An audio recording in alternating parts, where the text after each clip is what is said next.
Assalamualaikum warahmatullahi wabarakatuh.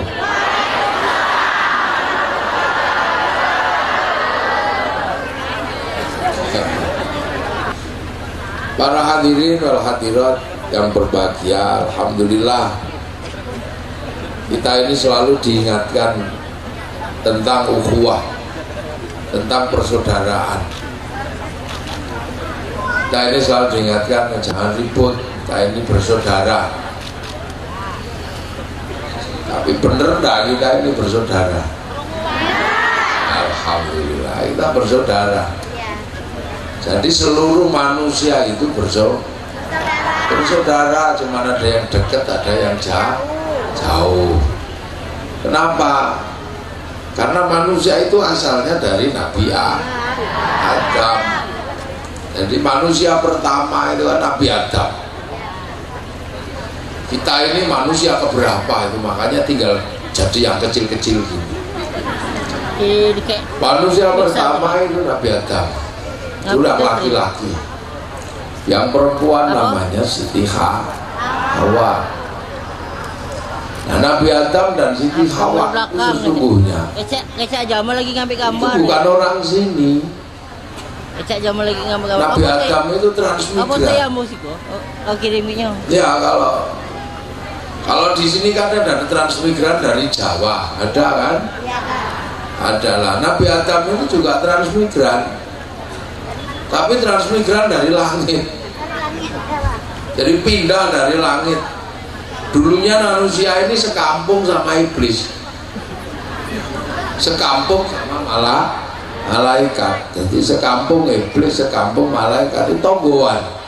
Jadi satu perumnas sekarang. Cuma Nabi Adam terus pindah ke sini, pindah ke dunia. Untuk apa? Inni ja'ilun fil ardi khalifah, untuk menjadi pemimpin di sini. Makanya karena manusia ini bukan penduduk sini, manusia ini penduduk langit. Ya. Makanya bentuknya beda dengan yang ada di sini. Manusia ini beda sendiri karena bukan penduduk sini. Bentuknya paling baik, nggak ada bentuk sebaik bentuk manusia karena aslinya bukan penduduk sini. Inni ja'ilun fil ardi khalifah, jadi pemimpin, maka datang ke sini bentuknya paling baik. Allah menyatakan laqad khalaqnal insana fi ahsani taqwim. Aku bikin kalian ini yang terbaik. Makanya manusia ini berbeda ketika di sini, pendatang. Yang asli sini itu ya bangsa kucing itu asli. Itu penduduk bumi setempat ini asli. Harimau itu asli. Yang kadang orang bilang stul. Harimau. Kadal itu asli, anjing itu asli, penduduk bumi. Kalau manusia bukan, manusia itu penduduk langit, turun ke sini. Makanya mulutnya ya paling baik mulut manusia ini dibanding mulut kambing yang asli sini kalah. Mulut kambing itu bunyinya cuma dua, kalau lapar itu Mbak kalau pengen kawin Mbak itu ambil. Itu asli itu.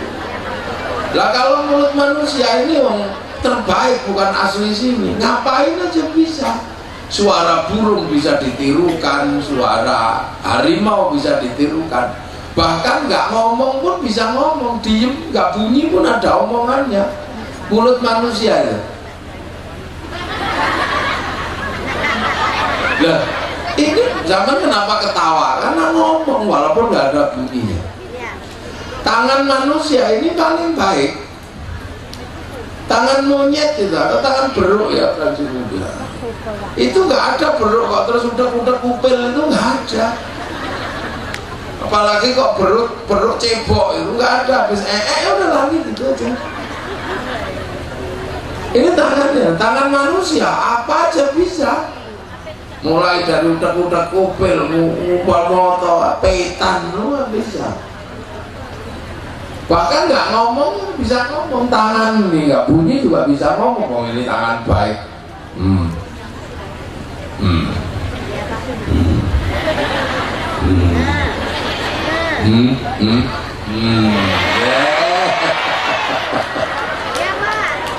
Ini manusia terbaik. Jadi kita ini mesti menyadari betul bahwa kita ini makhluk yang terbaik. Jadi kita ini makanya harus berbuat baik. Manusia ini dan menangan. Di sini mana ada yang bisa ngalahkan manusia? Harimau yang sangat kayak gitu kalah sama manusia. Masukin kerangkeng, tembak, kena. Burung sepinter dia terbang sama manusia kalah, ditembak kena, diketapel kena. Kalau belum ya diambil telurnya itu ya kena. Itu ikan sejauh apapun dia pinter berenang kalah sama manusia. Angkasa dibikinkan pesawat, laut dibikinkan kapal, hutan kalau manusia datang habis hutan itu. Gunung pun kalau manusia datang habis itu, kalau udah manusia yang datang. Manusia ini memang pendatang yang paling hebat. Cabai pedes gak kuat makan, campur sama bawang, masih kurang enak cari tumbar, masih kurang enak cari merica, cari kemiri. Nah udah gitu cari kelapa, diperes di situ, masukin panggang lele, udah jadi makanan yang enak. Nah kalau kadal wong asli sini lihat makanan langsung telan gitu aja wong asli sini. Makanya manusia ini karena bukan asli sini menangan. Nah manusia itu nggak ada yang bisa ngalahkan. Kalahnya cuma sama satu, apa? Ngantuk. Nah sudah, kalau manusia itu sudah sama ngantuk pasti kalah. Nah orang mau rokok kok ngantuk jatuh bahkan karpet. Kok ngantuk ya nyemplung WC. Manten baru kok ngantuk ya nggak ngapa-ngapain. Pokoknya manusia itu kalahnya sama kantuk. Makanya orang-orang yang kuat meleknya, kuat menahan kantuknya, itu jadi orang hebat. Rasulullah sanggup menahan kantuk 15 tahun naik turun Gua Hira jadi nabi. Syekh Abdul Qadir Al-Jilani kuat menahan kantuk 25 tahun jadi Sultanul Aulia. Makanya nenek moyang kita ini walaupun dulu gak pinter-pinter tapi daya tahan kantuknya kuat, maka hebat-hebat. Bisanya kadang cuman Bismillahirrahmanirrahim. Itu sakit gigi cung itu sembuh. Karena kuat nahan tirakatnya. Orang dulu kalau mau jatuh cinta gitu, kalau ditolak, nggak tidur. Yang santri masuk masjid, ya Rahman ya Rohim. Oh itu 7 hari 7 malam sambil nggak tidur, besok pagi I love you juga. Kalau nggak mau ya Rahman ya Rohim, ya ada dulu saya dikasih mantra orang Melayu itu. Kayak kambing bulat-bulat disimpan jadi jimat, ditelan jadi obat gitu. Baca itu sebanyak-banyaknya, pagi itu dilemparkan kepada yang kita cintai, duk gitu. Oh udah dikejar itu. Iya dikejar karena marah. Lah itu. Makanya orang-orang tua kita dulu kuat-kuat, ketemu harimau itu cuman gini aja. Sekarang orang ini ngantuan, dikit-dikit tidur, maka nggak ketemu orang kuat. Orang sekarang jangankan ketemu harimau, ketemu buah melinjo takut. Kasih melinjo ini melinjo dadak, kenapa? Samurat tahu. Ketemu santan takut, nggak aku kolesterol. Loh, makanya manusia itu apa, obat terkuat dalam kehidupan itu apa? Itu adalah melek kalau orang menahan kantuk, diet. Nah itu yang nggak boleh lupa. Makanya Allah menyatakan ya ayuhan nas, hei manusia. Yang dipanggil itu manusia, ya ayuhan nas. Yang tidak manusia tidak hai, lah gitulah intinya. Hei manusia, lah kita ini manusia. Itu. Nah itu manusia itu beda. Inna khalaqnakum min dzakarin Wa unsa, aku bikin kalian dulu itu laki-laki satu, Nabi Adam, wa unsa, dan perempuan Siti Hawa. Nah kemudian dari Siti Hawa dan Nabi Adam ini lahirlah manusia dengan bangsa dan suku, terus beranak pinak. Kalau Nabi Adam dulu cuma dua, kemana-mana jundal-jundul berdua gitu. Kisah cinta Nabi Adam itu diabadikan oleh Allah dalam sebuah tugu cinta yang namanya Jabal Rohmah sana itu, Mekah sana itu. Makanya manusia kalau mau tahu asal usulnya disuruh ke sana. Nah orang Islam disuruh ibadah haji untuk nengok ini loh, dulu nenek moyangmu itu pertama kali ketemu itu di situ. Jadi Siti Hawa sama Nabi Adam itu turunnya nggak bareng, dipisah sama Allah itu hampir 200 tahun pisah dalam kerinduan. Sampean bisa bayangkan rindu kok 200 tahun itu rasanya kayak apa? Saya kadang rindu sehari aja udah waduh pusing itu, udah lihat tiang listrik seperti lihat wajahnya, itu rindu. Jadi Nabi Adam itu turun ke bumi itu tidak sama Siti Hawa, pisah. Makanya manusia di dunia ini pertama kali diuji oleh rindu. Jadi ujian manusia pertama kali ke muka bumi ini ujian kangen. Makanya di dunia ini nggak ada yang lebih menyakitkan selain sakit rindu. Makanya rindu itu berat. Makanya jangan rindu. Lu sakit gigi itu dikasih obat sembuh, udunen disuntik sembuh, tapi kalau rindu makan nggak enak, tidur nggak nyenyak, mumet. Kenapa? Karena itu sakit rindu, sakit manusia pertama kali. Makanya kalau punya anak sudah rindu, carikan wujud kerinduannya. Kalau yang dirindukan laki-laki, carikan yang dirindukan laki-laki. Kalau yang dirindukan perempuan, carikan. Iya, termasuk yang dirindukan oleh Pak Wabub, carikan. Ini mulai carikan. Sampean punya tanggung jawab besar. Ini kangen. Dan Nabi Adam rindu, itu waktu Nabi Adam rindu itu ya kelayapan kemana-mana, kangen. Makanya kalau anak manusia rindu itu pasti kelayapan sana. Nabi Adam juga sama, kangen sama Siti Hawa. Sampai Nabi Adam itu nggak tahan teriak, Hawa, wah. Saya nggak kebayang seberapa kuat suara Nabi Adam. Wong tingginya itu 60 dhira', 60 hasta, 60 begini. Jadi Nabi Adam itu nggak kecil kayak sampean gini, tinggi besar, sekitar 50-an meter. Iya, Nabi Adam itu tinggi di atas menara itu paling 25 kalau nggak 26, tinggi lagi. Jadi kalau Nabi Adam itu jalan kaki, ya kadar aja segede dinosaurus. Dinosaurus itu kan kadal zaman Nabi Adam, tinggi 60 dhira', suaranya wah, son ini kalah. Nggak usah dibayangkan katoknya sak piro. Celananya ya mesti gede, orang yang segede itu. Jadi kalau Pak Kapolres itu zaman segitu itu mungkin ya cuman dipegang ini aja, itu sampai Medan. Hawa 200 tahun teriak-teriak dari Siti Hawa. Ya, akhirnya ketemu. Lah ketika ketemu, tuh Hawa, Mas Adam, Hawa, ketemu Siti Hawa lagi di atas gunung ya, lagi duduk meluk, Mas Adam, abang, abang, baliklah, abangku balik, abangku tunggu di tengah laman. Aduh, Nabi Adam lari, Siti Hawa lari, tapi Nabi Adam, Hawa, kamu jangan ngejar aku, biar aku yang mengejarmu.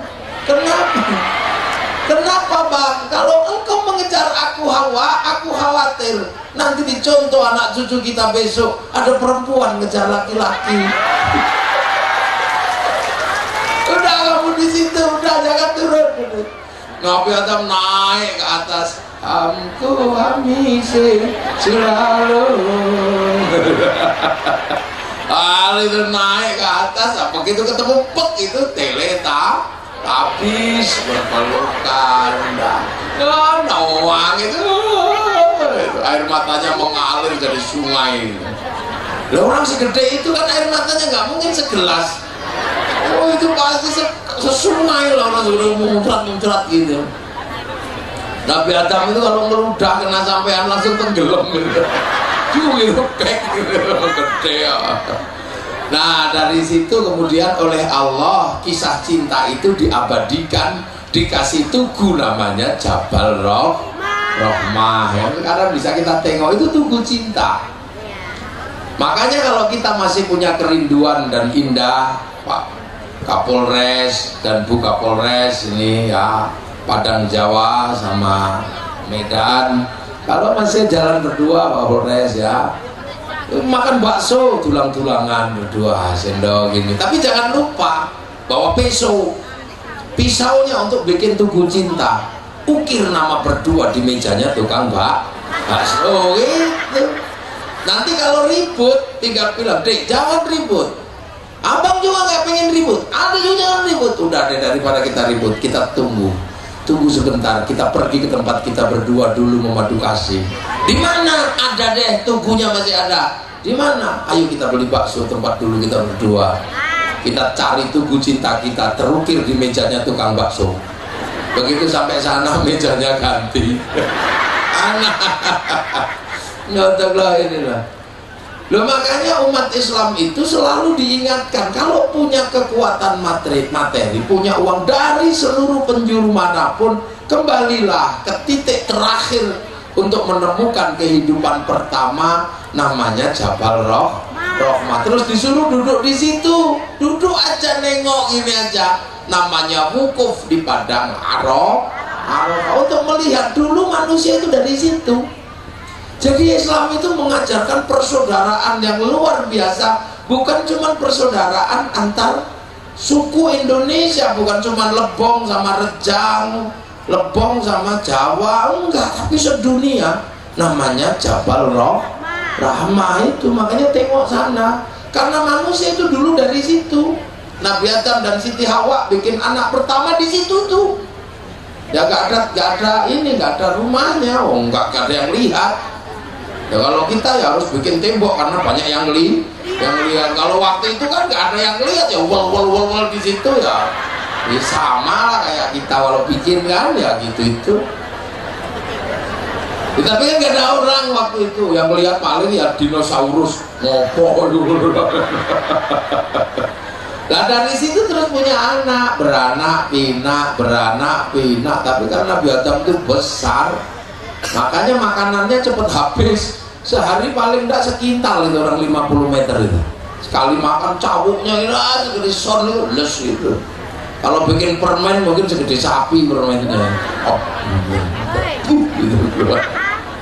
Kalau ayam itu cuma selilit cair. Lah dari situ terus kemudian manusia ini banyak lah, terus berpindah, makanya min dzakari wa unsa wa ja'alnakum syu'uban wa qabaila, kemudian kalian kubikin berbangsa-bangsa, bersuku, maka kemudian lahirlah bangsa yang tetap di sana nggak pindah, disebut bangsa Arab. Kemudian ada yang pindah ke Eropa, disebut bangsa Eropa atau bangsa Arya. Ada yang pindah ke Cina, disebut bangsa Mongoloid. Ada yang pindah ke Afrika disebut bangsa Negroid. Nah ada yang pindah ke sini disebut bangsa Indonesia. Lah tapi begitu pindah ini kan nggak ada yang tahu. Wong tadinya itu satu orang, dua orang wajahnya sama. Begitu pindah kok berubah. Yang tetap di Arab itu tetap cantik, tetap gantung, hidungnya mancung, matanya rambutnya ikal. Yang pindah ke Eropa berubah jadi tinggi besar, rambutnya merah. Nah yang pindah ke Cina berubah jadi tembem-tembem, sipit gini. Yang pindah Afrika jadi hitam gosong kayak kopi goreng. Nah yang pindah ke sini kok berubah jadi kecil-kecil, pesek-pesek begini. Ini gimana? Ini nggak ada satupun penjelasan di dalam Al-Quran maupun hadis. Nggak ada, makanya saya cari kenapa waja'alnakum syu'uban wa qabaila. Begitu pindah kok jadi beda-beda, ini kenapa ya? Saya mikir itu loh, makanya karena nggak bisa dipikir. Oh ini memang ketentuan Allah. Lahir menjadi manusia juga nggak bisa dipikir. Kenapa kok kita ini jadi manusia, kok nggak jadi kambing? Kenapa kok jadi manusia, kok nggak jadi harimau? Kenapa kita kok nggak jadi gunung? Nggak ada yang bisa mikir. Tahu-tahu kita lahir manusia gitu aja. Yang kedua menjadi laki-laki dan perempuan. Nggak ada yang bisa mikir. Kenapa kok jadi perempuan? Kenapa kok jadi laki-laki? Nggak ada yang bisa mikir. Saya kalau boleh milih dulu pengen jadi perempuan aja. Enak. Perempuan itu enak ditandani. Laki-laki itu berat. Memberikan uang untuk dandan. Laki-laki itu berat, enak perempuan ini. Makanya kita ini disuruh ngerti betul tentang laki-laki dan perempuan, karena ini nggak bisa milih. Siapa yang bisa milih? Makanya Allah selalu menyatakan min dzakari wa unsa, ini pengertianlah. Laki-laki disuruh ngerti kalau laki-laki ini lebih kuat. Ar-rijalu qawwamuna 'alan nisa. Perempuan ini tidak terlalu kuat. Tempilik laki-laki juga kalah. Tapi kekuatan laki-laki terkadang juga kalah sama kekuatan perempuan. Nah apa buktinya? Seluruh obat kuat itu untuk laki-laki buat menaklukkan perempuan. Artinya perempuan lebih kuat dari laki-laki. Ayo tepuk tangan no. Jamu kuat itu mau apapun mereknya itu untuk laki-laki buat menaklukkan perempuan, karena memang laki-laki ini kalahnya memang sama perempuan. Sekali senyum udah KO. Saya ini menangan di mana-mana. Kalau sampai rumah perempuan saya berhenti, saya udah nggak bisa apa-apa. Makanya saya kalau ngaji ini yang pertama kali saya dengar itu sonnya ini. Jangan sampai sonnya menghadap ke menghadap ke kuping saya. Karena kalau saya dengar son yang menghadap ke kuping saya dengan suara keras, nggak bisa ngomong saya langsung. Karena ingat suara istri saya. Gitu ya. Saya punya istri. Gak ada deh. Oh istri saya ada di sana, nanti nggak ceritain. Ada belakang fasenya menceritakan istri saya. Oh, ini saya besar, nggak kecil begini. Kecil-kecil, oh besar istri saya, bodek, sepintalan gitu. Aduh, memang perempuan yang indah itu yang gendut, yang besar gitu.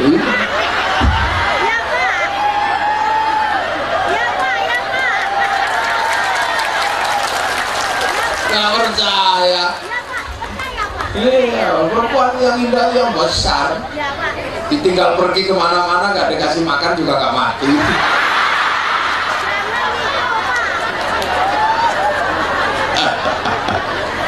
Sudah ya. Kemudian jadi bangsa bersuku-suku, makanya kita itu kadang kok heran ya.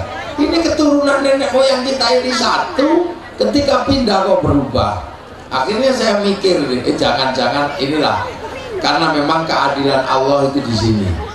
Yang Arab itu dibikin cantik tetap ganteng. Kenapa? Karena Arab itu nggak ada air. Nah karena nggak ada air ya dibikin cantik, dibikin ganteng.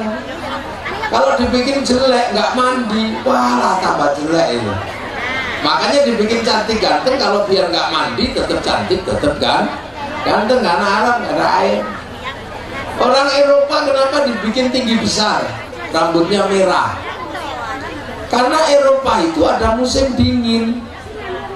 Musim dingin itu luar biasa dingin. Kalau dibikin kecil, kedinginan mati.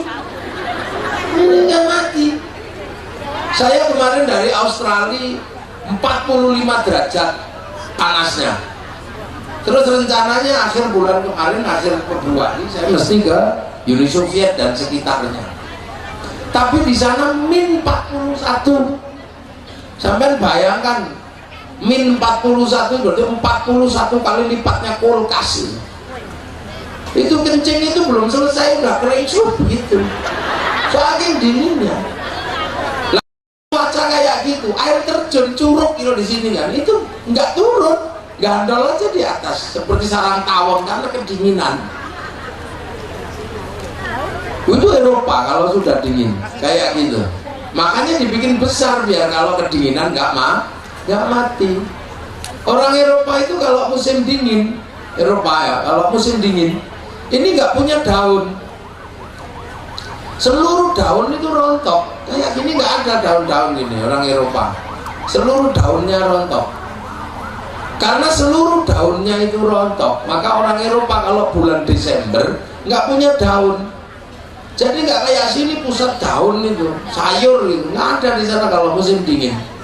Seluruh daun rontok kena musim gugur. Makanya kalau bulan Desember orang-orang Nasrani, saudara kita yang Nasrani itu, kalau Natal pakai daun cemara, yang dipakai itu daun cemara.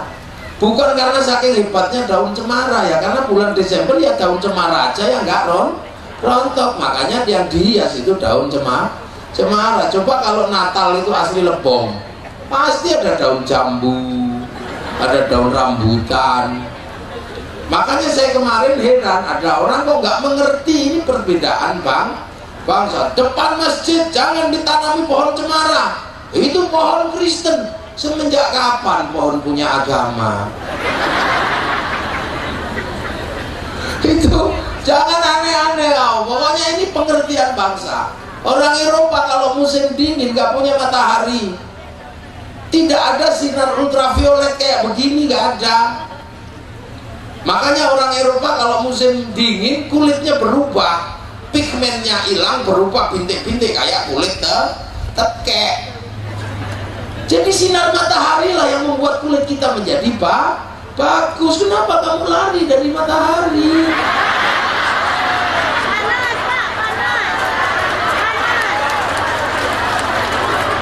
Orang Eropa merindukan matahari sampai lari ke sini, nabung uang banyak ke sini untuk berjemur karena dia rindu matahari. Makanya kalau di sini datang cuman pakai camet aja, dia pakai celana pendek sekali, cuman behan, terus ditepitin pantai sambil gini. Untuk apa? Pengen mendapat sinar matahari. Itu bukan pornografi, kita aja yang ngeres. Jadi kadang kalau, makanya Allah selalu mengatakan, ku bikin berbangsa-bangsa lita'arofu, agar kalian pengertian. Orang Eropa kalau cari matahari, dia ya Allah nabung, Bu. Dan orang Eropa itu kalau jalan memang jarang kemudian pakai baju lengkap untuk menunjukkan apa? Bekas garis karena sinar matahari. Iya. Perempuan Jerman itu kalau tua itu berbahagia. Jadi nggak dandan, nggak apa perempuan Jerman. Guratan perempuan Jerman itu membuat dia sangat bahagia. Apalagi semakin banyak guratan, terus jalan berdua sama kekasihnya, orang akan mengatakan hebat orang ini, setua ini hidupnya masih bahagia, punya cinta dan kekasih. Maaf Pak Wakil Bupati. Rindu matahari, makanya sampai di sini orang Eropa itu berjemur di pantai ini. Maka tolong Pak Wakil Bupati, jangan bikin perda syariat untuk orang turis ke sini harus pakai jilbab. Jangan, nanti dia pergi entah kemana, karena mereka sedang mencari matahari. Masa cari matahari disuruh pakai jilbab? Ya nggak mungkin kan. Ini tolong pengertian. Makanya kita mesti ngerti yang begitu-begitu, nggak usah cerewet. Orang Eropa kalau musim dingin nggak bisa makan ikan, Bu. Sungainya mengering, jadi es. Makanya kalau ada musim panas, cari ikan diawetkan, namanya sarden. Lah kita ngapain ikut-ikutan makan sarden? Kok setiap hari kita dapat ikan di sungai? Iya, dapat ikan di sungai. Gak ada ikan ya kodok-kodok juga ada indahnya Indonesia kita ini. Makanya orang Afrika kenapa hitam gosong? Ya karena di Afrika itu singanya ada. Allah nitipkan singa di Afrika. Kalau dibikin putih kayak kita ini dikejar singa, lari kemana? Kelihatan loh putih gini-gini. Lah kalau hitam gitu langsung tengkurap gitu, singanya cari di mana? Nah, inilah pengertian kita sebagai bangsa, harus pengertian Allah. Makanya mengertilah kata Allah perbedaan itu. Orang Afrika ini nggak bisa dandan, nggak bisa kayak begini cantik-cantik bersih, nggak bisa. Nyamuk Afrika itu ganasnya luar biasa, nggak mempan sama 3 roda, nggak mempan sama cap kingkong. Mempannya kalau ada tai gajah diambil kemudian diaduk sama kencing kuda, terus aduk begini, saripatinya diusap-usapkan ini. Iya, karena gajah itu sering makan bunga lavender, bunga anti nyamuk. Nah, difermentasi di dalam perutnya gajah, makanya pelondek-pelondek gini. Orang Cina kenapa tembem-tembem dan sipit-sipit begini? Karena di Cina kalau musim dingin salju turun, mataharinya keluar, jadi silau, makanya lama-lama dia begini. Ini bangsa. Lah, persoalannya kenapa di muka bumi ini yang paling kecil kita, yang minimalis kita, cantik enggak, jelek enggak, putih enggak, hitam enggak, gede enggak, kecil enggak, paling aneh begini. Kalau foto ditempelkan di sandingnya, di sampingnya apa? Sahukan gitu, pasti kelihatan jelek kita. Oh ini sahukan, makanya nggak ada. Rumah kita itu tempelnya Rembo, sahukan, artis-artis itu. Kalau Indonesia ya paling udah Habib Syekh gitu. Karena cakep-cakep. Nah foto kita tempel di situ jadi aneh, kecil-kecil jelek-jelek. Itu makanya kalau kita berpikir nggak usah cemburu sama orang Arab, nggak usah cemburu sama orang Eropa, nggak usah cemburu sama orang Afrika. Kenapa kita?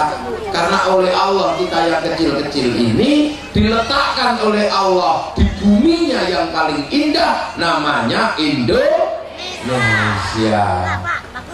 Kita ini punya bumi terindah. Gak ada muka bumi seindah Indonesia ini, gak ada. Saya sudah keliling dunia. Mana dunia yang belum saya jelajahi? Semua sudah. Negerinya Maria Mercedes, negeri telenovela di Venezuela sana, panasnya ungkep sumuk, lembab, pengap gitu. Makanya orang sana cuma pakai you can see gitu aja. Iya, nah nanti usia cantiknya sampai 30. Di atas 30 itu tubuhnya udah meledos, gede sekali, bisa kursi penuh gitu. Masa depannya sampai sana, latar belakangnya jauh ke belakang. Kewer. Kita ini di belahan bumi terbaik. Makanya kita ini orang semua cemburu lihat orang Indonesia. Kenapa? Eropa silakan mempunyai apa saja, Arab silakan punya apa saja, Cina silakan punya apa saja, tapi mereka tidak punya satu hal. Apa? Itu hanya milik Indonesia, matahari yang tidak pernah ingkar janji, pagi terbit, sore terbenam. Itu milik kita. Nah itu orang kadang nggak ngerti karena sampai nggak pernah pergi ke Eropa. Orang Eropa rindu matahari, kita malah panas. Mereka rindu. Coba kalau ada Eropa satu di sini pasti telentang di situ itu. Besok lagi kalau ada Pak Eko, tolong bawakan satu besok orang Eropa suruh sini, pasti dia nggak akan kemana, tengkurap, telentang, tengkurap gitu. Terus kayak kucing kayak gitu, kucing yang nggak panas itu orang Eropa. sangat merindukan matahari. Jadi rindu mereka. Orang Arab itu punya pohon, itu mimpi. Karena untuk nanam pohon satu itu biayanya ratusan juta, kalau uang kita miliaran. Sini nanam pohon nggak sengaja, pengen nanam pohon pepaya, nggak perlu niat, makan aja pepaya, telanlah bijinya. Habis itu pergilah ke ladang, lah di situ. Setengah tahun berikutnya tumbuh, tumbuh, dan itu biasanya enak buah pepayanya. Iya, kayak semangka enak karena kopi kalau dimakan luwak lebih enak daripada nggak dimakan luwak. Makanya kopi luwak lebih mahal, kates juga lebih mahal. Nah itu makanya di empang-empang itu kan ikan-ikan dimakannya tiap pagi itu. Belum makan dia. Nah inilah Indonesia, apa aja ada. Nah itu, ini Indonesia. Makanya kita ini punya apa saja. Makanya bangsa ini dari dulu menjadi impian seluruh bangsa di dunia. Orang mimpi ke sini semua. Jadi bukan cuma kita yang ini, kitanya nggak kerasa. Dulu orang India pengen ke sini, sampai kemudian menghasilkan kerajaan-kerajaan di Indonesia dengan agama Hindu. Belanda datang ke sini, Jepang datang ke sini. Lah kita kadang malah pengen pindah ke tempat lain. Orang Indonesia, orang Eropa itu pengen punya rambut hitam, kita malah pengen punya rambut merah. Akhirnya rambutnya di merah-merah. Iya, lah itu kalau di Jawa namanya LKMD, lontong kok mengdase itu lah. Kita pengen. Kita ini kadang nggak sadar, punya ayam gede dikit, ayam Bangkok. Punya jambu gede dikit, jambu Bangkok. Itu punya kunci yang bisa belok kiri kanan, kunci Inggris, padahal itu bikinan Medan situ aja. Kampungnya Pak Kapolres. Nah ini kan jambu Bangkok, ayam Bangkok. Nah, kita pada semuanya di sini. Yang namanya kates pepaya California yang sekarang paling laris itu pepaya California, itu produksi ITB, ditanam di sini nggak laku-laku, dijual bibitnya, kasih nama pepaya California, akhirnya laku, padahal di California nggak ada pepaya itu. Iya nggak ada. Nah itu kita punya segalanya. Makanya apapun yang dimiliki dunia, kita memilikinya. Orang Eropa punya kisah cinta, ya kan, kisah cinta namanya Romeo Juliet. Itu orang Melayu juga punya kisah cinta yang luar biasa. Apa? Siti Nurbaya, sama aja. Sana punya cerita Samson, orang Jawa punya Bandung Bondowoso, orang Sumatera punya Sipahit Lidah, punya si Malin Kundang, punya semua. Sana punya cerita macam apa? Cerita yang terkenal, cerita tentang ibu tiri yang kejam, Cinderella. Kita juga punya cerita bawang putih, bawang merah. Sana punya cerita tentang kura-kura ninja. Kita juga punya cerita kancil nyuriti. Gimana apa bedanya? Sama aja. Gak ada yang beda, sama aja.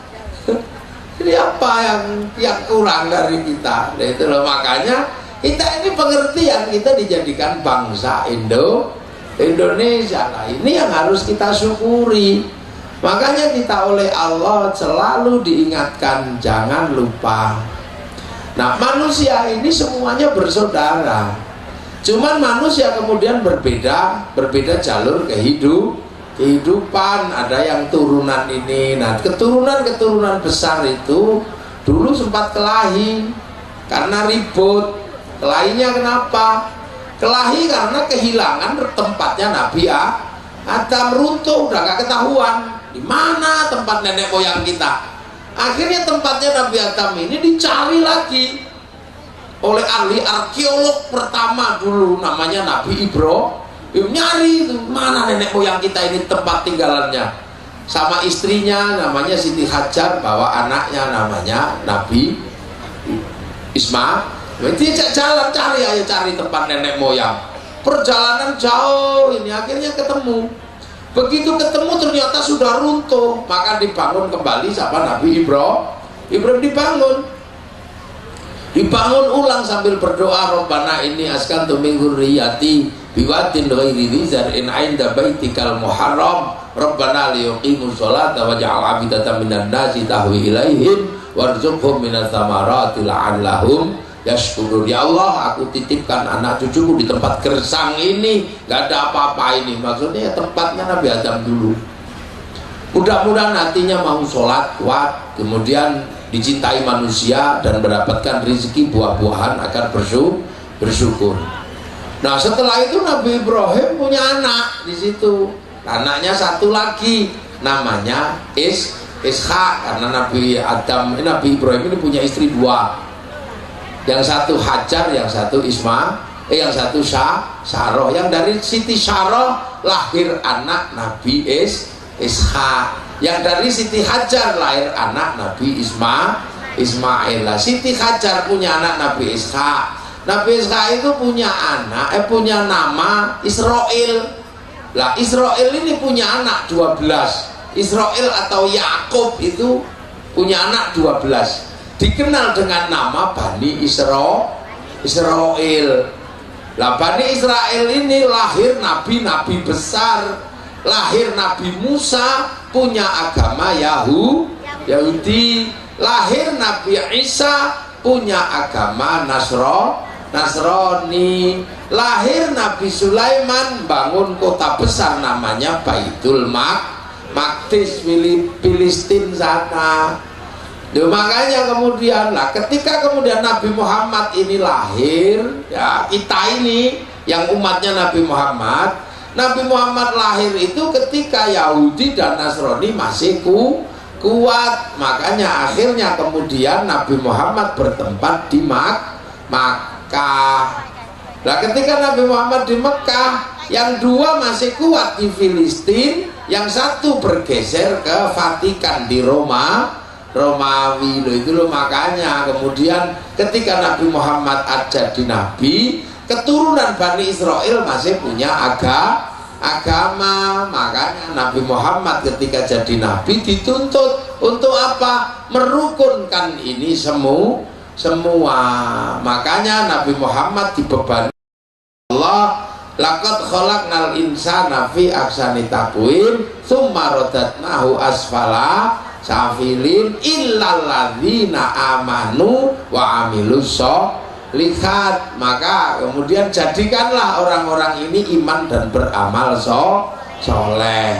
Tapi bagaimana dengan yang lain ini yang nggak bisa diajak aman wa amilus sholihat? Ajaklah hidup bersama dalam kedamaian. Makanya Allah memberikan sumpah di awal, watin, demi buah tin, ini simbolnya Nabi Nuh. Wazaitun simbolnya Nabi Isa, Nabi Ibrahim. Waturi sinina simbol Nabi Musa. Makanya watini wazaitun waturi sinina wahadal baladil amin. Nah simbolnya Nabi Muhammad apa? Wahadal baladil amin. Dan demi keamanan dan ketentraman sebuah bangsa dan negara. Jadi makanya Nabi Muhammad ini punya tugas membentuk keamanan bangsa dan negara. Yang Islam diajak Islam, yang tidak Islam diajak hidup bersama dalam kedamaian. Makanya yang Islam diajari ngaji, yang nggak Islam diajak membentuk masyarakat baru dengan cara baru apa? Menggunakan piagam Madinah, kesepakatan hidup bersama, saling mengerti masyarakat yang berbeda. Makanya di Madinah ada Yahudi, ada Nasrani, ada Majusi hidup bareng. Loh ini loh, makanya ketika dalam situasi seperti itu Nabi Muhammad biar gak lupa kalau semua bersaudara, maka disuruh ibadah haji, disuruh nengok jejak masa lalu, sejarahnya Nabi Ibrahim sampai Nabi Adam. Makanya kita disuruh Nabi Ibrahim bangun Ka'bahnya dari sudut itu, kasih tanda namanya makom Ibrahim. Nabi Ismail meletakkan batu bareng-bareng bapaknya disebut Hijir Ismail. Lari-larinya Siti Hajar disuruh napak tilas namanya Sa'i, Sofa, Marwah. Kemudian ngelempar setannya disuruh ngulangi kita Jamarot, Ula, Wusta, Aqobah. Makanya kita ngelempar pakai batu gini, batunya habis, payung lemparkan, payungnya masuk, sendalnya lemparkan juga. Saking jengkelnya kadang istrinya dilemparkan juga. Suaminya ganti dilemparkan semuanya di situ. Loh, ini semua adalah napa? Islam ini mengajarkan agar manusia nggak lepas bahwa semua berawal dari satu saudara. Setelah itu disuruh berkumpul. Ini loh puncak ibadah haji, wukuf di Arafah untuk nengok ini loh asal muasal kejadian manusia. Makanya kaum muslimin kalau sudah lihat Jabal Rahmah harus ingat manusia semuanya bersaudara antar bangsa. Kalau sudah lihat Jabal Rahmah kok nggak ngerti perbedaan antar manusia, mungkin hajinya mardud. Ini caranya Islam. Makanya biar Nabi ini nggak lupa, coba bayangkan setiap hari Nabi Muhammad disuruh untuk apa? Kama sholaita ala sayyidina Ibrahim. Dan sholat begitu kan? Kama sholaita ala sayyidina Ibrahim, memberikan sholawat pada Nabi Ibrahim. Setelah itu apa? Wa ala ali sayyidina Ibrahim, dan seluruh keturunan Nabi Ibrahim. Nah, keturunan Nabi Ibrahim itu ada yang jadi maju, ada yang jadi Yahudi, ada yang jadi Nasrani. Nah, kita doakan, bukan kita perangi. Yang Islam tetap Islam, yang bukan Islam kita doakan. Wa ala ali sayyidina Ibrahim. Makanya kalau ibadah haji kita bisa hidup bersama. Haji napak tilas Nabi Ibrahim. Karena orang Indonesia jauh, maka yang nyiapkan pesawatnya orang Yahudi. Makanya jangan sampean hancurkan orang Yahudi, bunuh semua. Sampean kalau pergi haji berenang. Karena yang bisa bikin pesawat orang Yahudi. Allah memberikan itu pada orang Yahudi. Umat Islam dikasih ilmu pergi haji, orang Yahudi dikasih ilmu bikin pesawat. Lah Pak Habibie disuruh bikin pesawat gak jadi. Pesawatnya namanya tetuko, sing teko ora tuku-tuku, sing tuku ora teko gak jadi. Iya, kita disuruh menikah perempuan yang cantik-cantik. Tapi cantiknya perempuan kita nggak bisa kalau tidak dibantu oleh orang Prancis. Orang Prancis membuat istri kita menjadi lebih cantik karena pinter bikin bedak, pinter bikin parfum. Kalau bedak lebong ya nggak bisa dipakai, beras ditumbuk ya belum belum hijau itu, makanya nggak bisa sendiri. Iya, kita pengajian baik seperti ini, tapi Allah memberikan ilmu suara yang baik bukan pada kita. Ilmu itu diberikan pada orang Jepang yang pindah ke sana turunan Nabi Adam, pinter bikin sound system loh ini. Kalau kemudian kita ngantuk karena pengen ngaji, Allah memberikan ilmu pada orang Cina biar orang Islam bisa ngaji. Orang Cina dikasih ilmu bikin rokok, makanya biar nggak ngantuk rokokan, gudang jarum Cina semua. Kita ini butuh sholat, kita butuh ibadah, aurat harus tertutup. Kalau pakai kain lebong mahalnya luar biasa karena hasil tenun, pakai serat. Makanya Allah bikin ilmu kain murah kepada Cina. Akhirnya mukena satu harganya 10.000. Inilah kehidupan ya. Nah, itu kehidupan. Makanya umat Islam harus ingat itu. Kita ini kalau berbicara orang baik, sekarang orang baik nggak bisa satu, nggak bisa. Kita ini orang baik, contoh umatnya Nabi ini. Makanya dikatakan mayuridillahu bi khairan yufaqihu fiddin. Kalau orang siapa yang dikehendaki Allah menjadi baik dikasih ngerti dalam urusan agama. Sekarang ini seolah-olah sayalah yang paling baik. Kalau siang hari ini pengajian ini baik, yang terlihat paling baik siapa? Ya saya. Iya kan? Kalau pengajian ini baik, yang terlihat paling baik siapa? Ini sendirian di sini dikasih mic, pakai kursi. Yang lain nggak dikasih kursi, cuma saya aja. Karena sekarang musimnya orang ambil kursi. Kamu saya yang dikasih. Iya, jadi kalau sudah begini yang terlihat paling baik siapa? Saya sendiri sudah yang paling baik sudah. Tapi saya nggak boleh mengaku yang paling baik, sebab saya kelihatan baik di sini karena ada Pak Kapolres yang bikin acara.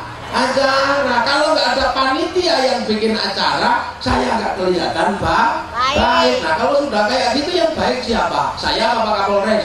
Panitia. Ya nggak bisa, baikkan saya. Karena Kapolres itu baru 2 kebaikan sudah ribut itu sudah. Kata Pak Kapolres saya dan pendukung polisi mengatakan, ya Pak Kapolres yang baik. Kalau nggak ada acaranya Pak Kapolres, Pak Kiai nggak kelihatan baik di situ. Saya balas, ya kalau saya nggak datang juga nggak baik. Itu nggak ada selesainya, mau sampai ribut tujuannya juga nggak ada selesainya. Itu baru 2 kebaikan aja udah nggak jelas siapa yang baik. Apalagi kalau ibu-ibu di sini protes, yang membuat ini baik kami. Kenapa? Karena kami mau duduk di situ. Coba kalau kita nggak datang, nggak ada yang duduk di situ, itu bukan pengajian, apa bu? Cek sound, cuma ngecek sound system ngomong edan. Nah yang di situ protes ya, kemudian ibu-ibu kelihatan baik karena kami pasang tenda. Tukang pasang tendanya kami lah yang paling baik. Padahal tukang tendanya nggak sholat zuhur. Bisa jadi lah, kemudian tukang soundnya protes, tukang soundnya saya yang baik, kalau nggak pakai sound habis suara Pak Kiai. Ayo coba, nggak ada habisnya. Terus ibu-ibu kami yang baik karena kami yang masak, kasih makan. Coba nggak ada kami yang masak. Nah yang kami masak, protes yang satu. Kami yang baik, yang bikin apa? Bikin cobek. Kalau nggak kami bikin cobek, apa mau bikin bumbu pakai dikumur-kumur? Kan nggak mungkin. Yang satu bilang, saya yang paling baik apa? Tukang garam. Kalau nggak dikasih garam juga nggak enak masakanmu. Nah kita balas ya, tapi kan kita juga nggak tahu waktu kamu bikin garam. Jangan-jangan ladang garamnya kamu kencingin kan juga nggak ngerti. Baik itu nggak bisa berdiri sendiri, maka kita jangan selalu merasa paling baik. Nggak bisa. Jangan merasa paling baik. Nah itulah. Makanya umat Islam ini selalu diajarkan jangan merasa paling baik.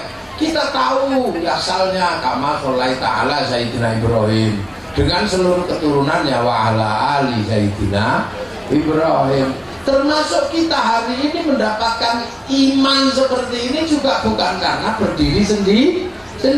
Kita diajarkan iman oleh guru kita. Guru kita juga oleh gurunya oleh gurunya, terus itu. Makanya Islam ini sirotol mustaqim, jalan yang lurus. Jangan lupakan sirotol ladzina an'amta alaihim. Jangan lupakan jalannya orang-orang. Loh, makanya termasuk orang Bengkulu ini hebat, tidak melupakan jalan orang. Makanya kemarin saya lihat katanya di sini masih ada upacara tabut ya.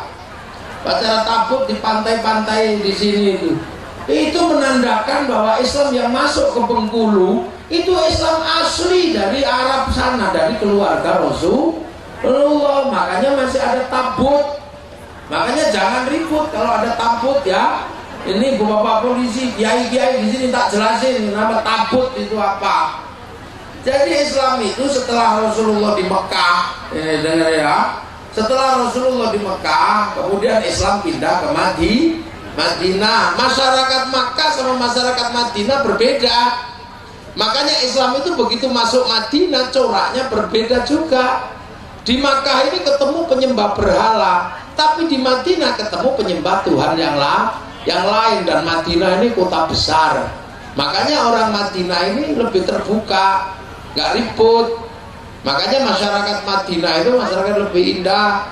Begitu ketemu masyarakat Madinah, Islam ketemu dengan orang di pasar, sahabat Ansor dan sahabat Muhajirin, terutama sahabat Muhajirin kaget. Loh, ya Rasul, kita di pasar ketemu orang yang sebelumnya nggak pernah ketemu. Orang apa? Orang itu kumisnya kiri dan kanan, jenggotnya 12. Terus nggak bisa bilang kepalanya botak. Tapi kalau dagang bagus, oh itu Cina.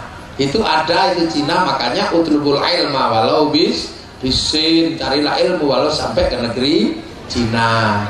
Besok lagi ya Rasul, kita di pasar ketemu orang, kalau dagang nakal, orang belum laku bilang sudah ada yang nawar, orang jelek dibilang baik, yang kalau busuk dibalik, dan pinter 100.000 dijual 1 juta. Oh biasanya orang itu Yahudi, yang dagangnya rusuh itu Yahudi.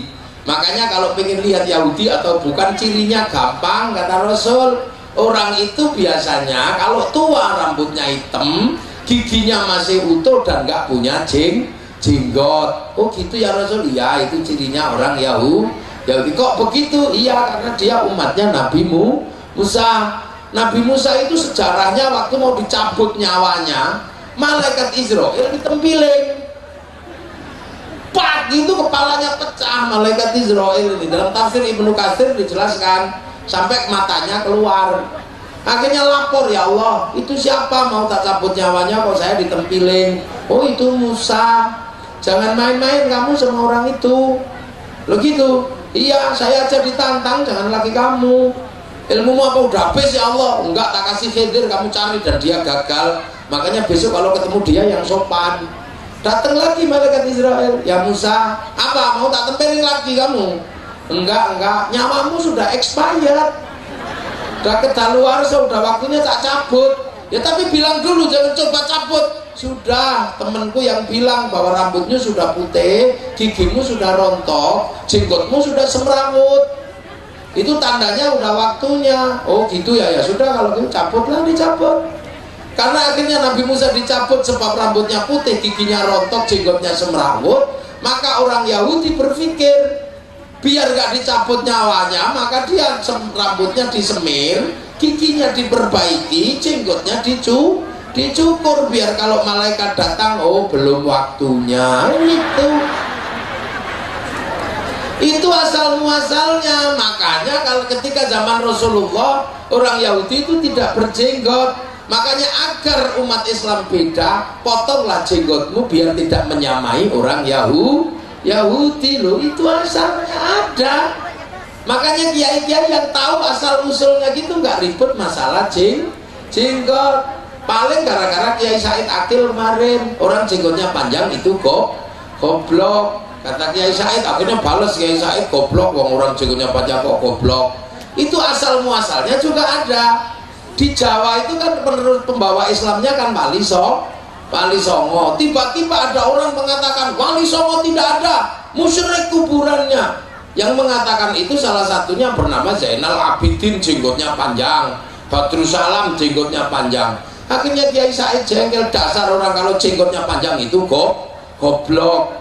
Nah akhirnya dia balas, Kiai Said yang goblok, masa penerus Wali Songo mengatakan orang berjenggot itu goblok, padahal seluruh Wali Songo itu berjenggot. Lah katamu kemarin nggak ada, kok sekarang ada dan berjenggot. Loh ini loh yang sekarang udah ribut digoreng, karena sekarang banyak orang bawa bimoli kemana mana tukang goreng. Nah itu makanya lah, orang Yahudi itu suka-suka aja. Makanya tafsirnya orang Yahudi nggak boleh dipakai untuk nafsiri Quran. Kayak Yahudi mengatakan kenapa laki perempuan itu beda, perempuan begini laki-laki begitu, gara-gara buah khuldi. Kata orang Yahudi, buah khuldi buahnya 6. Nah buah 6 itu dipetik semua sama Nabi Adam, yang 3 dikasihkan Siti Hawa. Siti Hawa nggak bisa mecah, maka dipecahkan sama Nabi Adam. Begitu mau dimakan ketahuan sama Allah. Saking takutnya yang sudah pecah disembunyikan di sini. Ini tafsir Bani Israel, makanya jangan dipakai. Nah yang 2 ditaruh sini sama sini, makanya sini sama sini pecah kan gitu. Yang punya Nabi Adam itu 3 di bawah Nabi Adam, yang 1 ditelen nyantol di sini. Nah yang 2 di pedang gagangnya taruh itu orang Bani Israel senengnya dia. Ya, itu sesuka-suka dia. Ya, makanya tafsir Israiliyat itu dilarang. Makanya sampai ada kitab khusus bakas tafsir Bani Israel ini dilarang. Ini loh, ini yang mesti dijelaskan. Nah setelah itu ketemu dengan orang Romawi. Orang Romawi di Madinah pekerjaannya jualan jubah Romawi itu kalau dipakai ada korsetnya di sini. Makanya orang kalau pakai jubah Romawi begini, terus bekas sisa kainnya di belakang itu panjang, harus ada yang bawakan. Makanya orang kalau pakai jubah Romawi itu sombong. Maka sama Rasulullah, potonglah jubahmu itu biar kamu gak khilak, gak sombong. Makanya kemudian muncul istilah isbal, motong kaki yang kain yang panjang. Nah, makanya Sayyidina Abu Bakar mengatakan, kalau punya saya panjang semua ya Rasul, gak apa-apa wong kamu gak sombong. Loh sekarang makanya orang kalau ngerti ini gak ribut masalah sholat, tiba-tiba mau sholat pakai ngelinting-ngelinting kaki dulu, itu ngapain? Wong aurat laki-laki itu baina surah warubah, antara pusar sama lutut. Kalau pusar sama lututnya sudah tutupan, sudah gak usah ribut masalah mata kaki. Coba ini orang ngerti ini. Nah dari situ kemudian Rasul meninggal Islam, pindah ke Persia yang paling dekat. Persia itu negara penyembah api, namanya Majusi. Ya kalau dalam film Avatar itu ini apa, kerajaan api itu. Rajanya Rustum. Yang masuk ke situ Sayyidina Ali beserta anaknya 2, Sayyidina Hasan, Sayyidina Husain, beserta istrinya putri Rasulullah masuk situ. Akhirnya kemudian orang Majusi masuk Islam. Raja Rustum ngambil mantu Sayyidina Husain. Lahirlah Sayyid Ali Zainal Abidin. Lahir Sayyid Ali Zainal Abidin, Sayyidina Husain dipilih menantu sama Raja Rustum. Akhirnya Raja Rustum masuk Islam.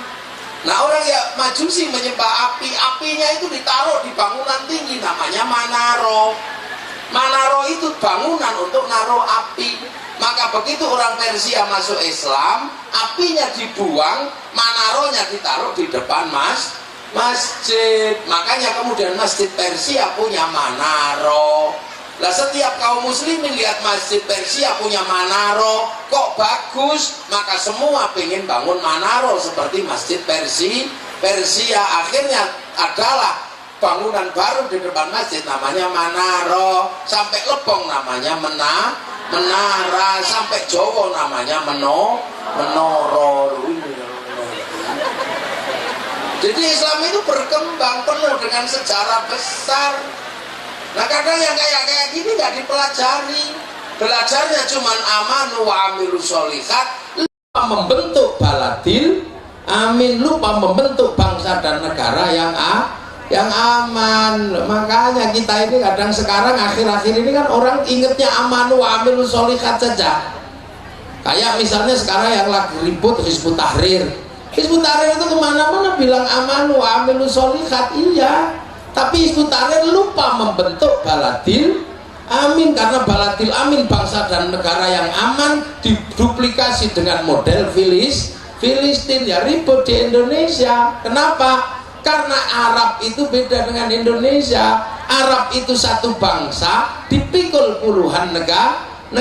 Arab satu bangsa dipikul puluhan negara. Kita ini puluhan bangsa dipikul satu negara, Kesatuan Republik Indonesia. Lebih berat kita ini lebih berat.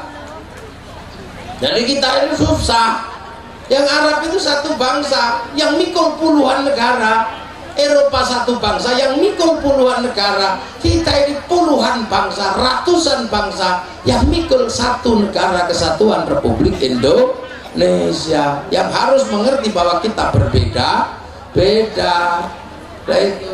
Lah makanya begitu sampai Persia Sayyidina Ali pulang ke Madinah terbunuh, Sayyidina Husain nyusul ke Madinah balik lagi terbunuh, dibunuh juga. Cucu-cucu Rasul meninggal semua, dibunuh. Nah, meninggalnya pada tanggal 10 Asyura. Maka bulan Asyura menjadi bulan duka seluruh kaum muslimin di dunia. Ngangkat mayat cucu-cucu Rasulullah itu dengan keranda-keranda Persia. Keranda-keranda Persia itu bentuknya seperti menara itu, kecil-kecil, dipikul. Nah, itu yang kemudian untuk mengenang agar peristiwa itu tidak terulang, maka sampai sini diperingati dengan apa? Bikin tabut untuk mengingat dulu. Seperti itulah keranda-keranda yang bawa cucu-cucu Rasulullah. Makanya orang Indonesia di Jawa termasuk bulan Asyura diperingati dengan bulan Suro. Ambil buntutnya aja, Asyura, Suro. Karena orang Indonesia ini kan biasa buntutnya diambil. Muhammad Mat, Zainal Abidin Bidin, Zainal Arifin Ipin, Asyura Suro. Makanya di Indonesia ini bulan Asyura biasanya ada yang bikin bubur merah putih. Bubur merah pertanda darah yang tumpah, bubur putih tanda tulang yang pecah. Sebagian besar di tanah Nusantara, di Jawa terutama sana, kalau bulan Suro nggak mantu, nggak nikahkan anak, bahkan ada yang nggak mandi. Untuk apa? Mengenang bahwa ini bulan duka. Yang di Jogja muter beteng 7 kali nggak ngomong, bulan duka jangan terlalu banyak omong. Yang di Solo memutar beteng dengan mengambil tai kebo Kiai Slamet, bulan duka jangan terlalu banyak bersolek, lu kan itu. Nah, sebagian besar mengenangnya dengan santunan anak yatim. Ini peringatan bagi orang yang jauh dari Rasulullah. Loh, makanya orang kalau nggak, nah di sini jadi tabut karena konflik itu sisa satu, terbunuh semua. Yang tersisa namanya Sayyid Ali Zainal Abidin. Sayyid Ali Zainal Abidin menjauh, punya anak namanya Sayyid Bakir. Said Bakir menjauh, punya anak Sayyid Ja'far Shodiq. Sayyid Ja'far Shodiq menjauh, punya anak Sayyid Ali Uraidi. Menjauh, punya anak Sayyid Muhammad. Menjauh, punya anak Sayyid Ubaidillah. Menjauh, punya anak Sayyid Isa. Menjauh, punya anak Sayyid Ahmad Al-Muhajir. Sayyid Ahmad Al-Muhajir menjauh, punya anak namanya Sayyid Alwi. Menjauh, punya anak Sayyid Muhammad. Menjauh, punya anak Sayyid Alwi. Menjauh, punya anak namanya Sayyid Ali Khalid Qasam. Menjauh lagi, punya anak namanya Sayyid Ahmad Sohib Mirbat. Menjauh, punya anak Sayyid Alawi Amil Faqih. Menjauh, punya anak Sayyid Abdul Malik sampai Mongolia. Menjauh, punya anak Sayyid Ahmad Jalaluddin sampai Campa. Menjauh, punya anak Sayyid Muhammad sampai Sumatera, Semenanjung, Aceh dan sekitarnya. Lah, punya anak namanya Sayyid Jamaluddin Al-Husaini Al-Kabir, masuk ke tanah Jawa. Nah, Sayyid Muhammad di sini termasuk mengajarkan tabut itu untuk apa? Mengenang agar jangan sampai terjadi lagi pertumpahan darah. Nah, inilah tugu-tugu peringatan. Nabi Allah biar orang tidak lupa, Nabi Adam turun bikinkan tugu namanya Ka'bah. Inna awwala baiti wudi'a lin-nasi lalladzi bi Bakkah mubarakah. Kisah cinta Nabi Adam dan Siti Hawa biar gak dilupakan, bikinkan tugu Jabal Rahmah agar kita nggak lupa dengan masa lalu. Disuruh napak tilas ibadah haji, itulah yang dicontoh nenek moyang kita agar kita tidak melupakan seluruh masa lalu. Maka tonggak-tonggak sejarah diperingati, mulutan diperingati, Isra Mi'raj diperingati, terbunuhnya cucu-cucu Rasulullah diperingati. Di sini namanya tabut. Di Padang namanya tabui, Padang Pariaman, karena orang Padang nggak bisa bilang oh, bilangnya ui gitu. Ya orang Padang kan biasanya tabui, perut ya parui. Makanya orang Padang kalau baca Pancasila dibaca gambarnya Pancasila cie bintang pesagi limo, 2 rantai pangika kudo, 3 baringin barambui kribo, ampe sapi kilo, 5 kapas pembesi muko padi pangisi parui. Ada.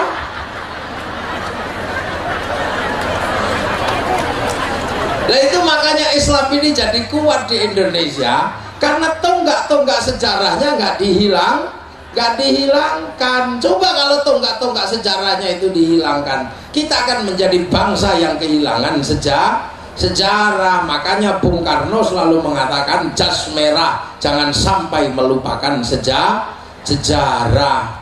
Kalau santri mengatakan jas hijau jangan sampai melupakan jasa ulama.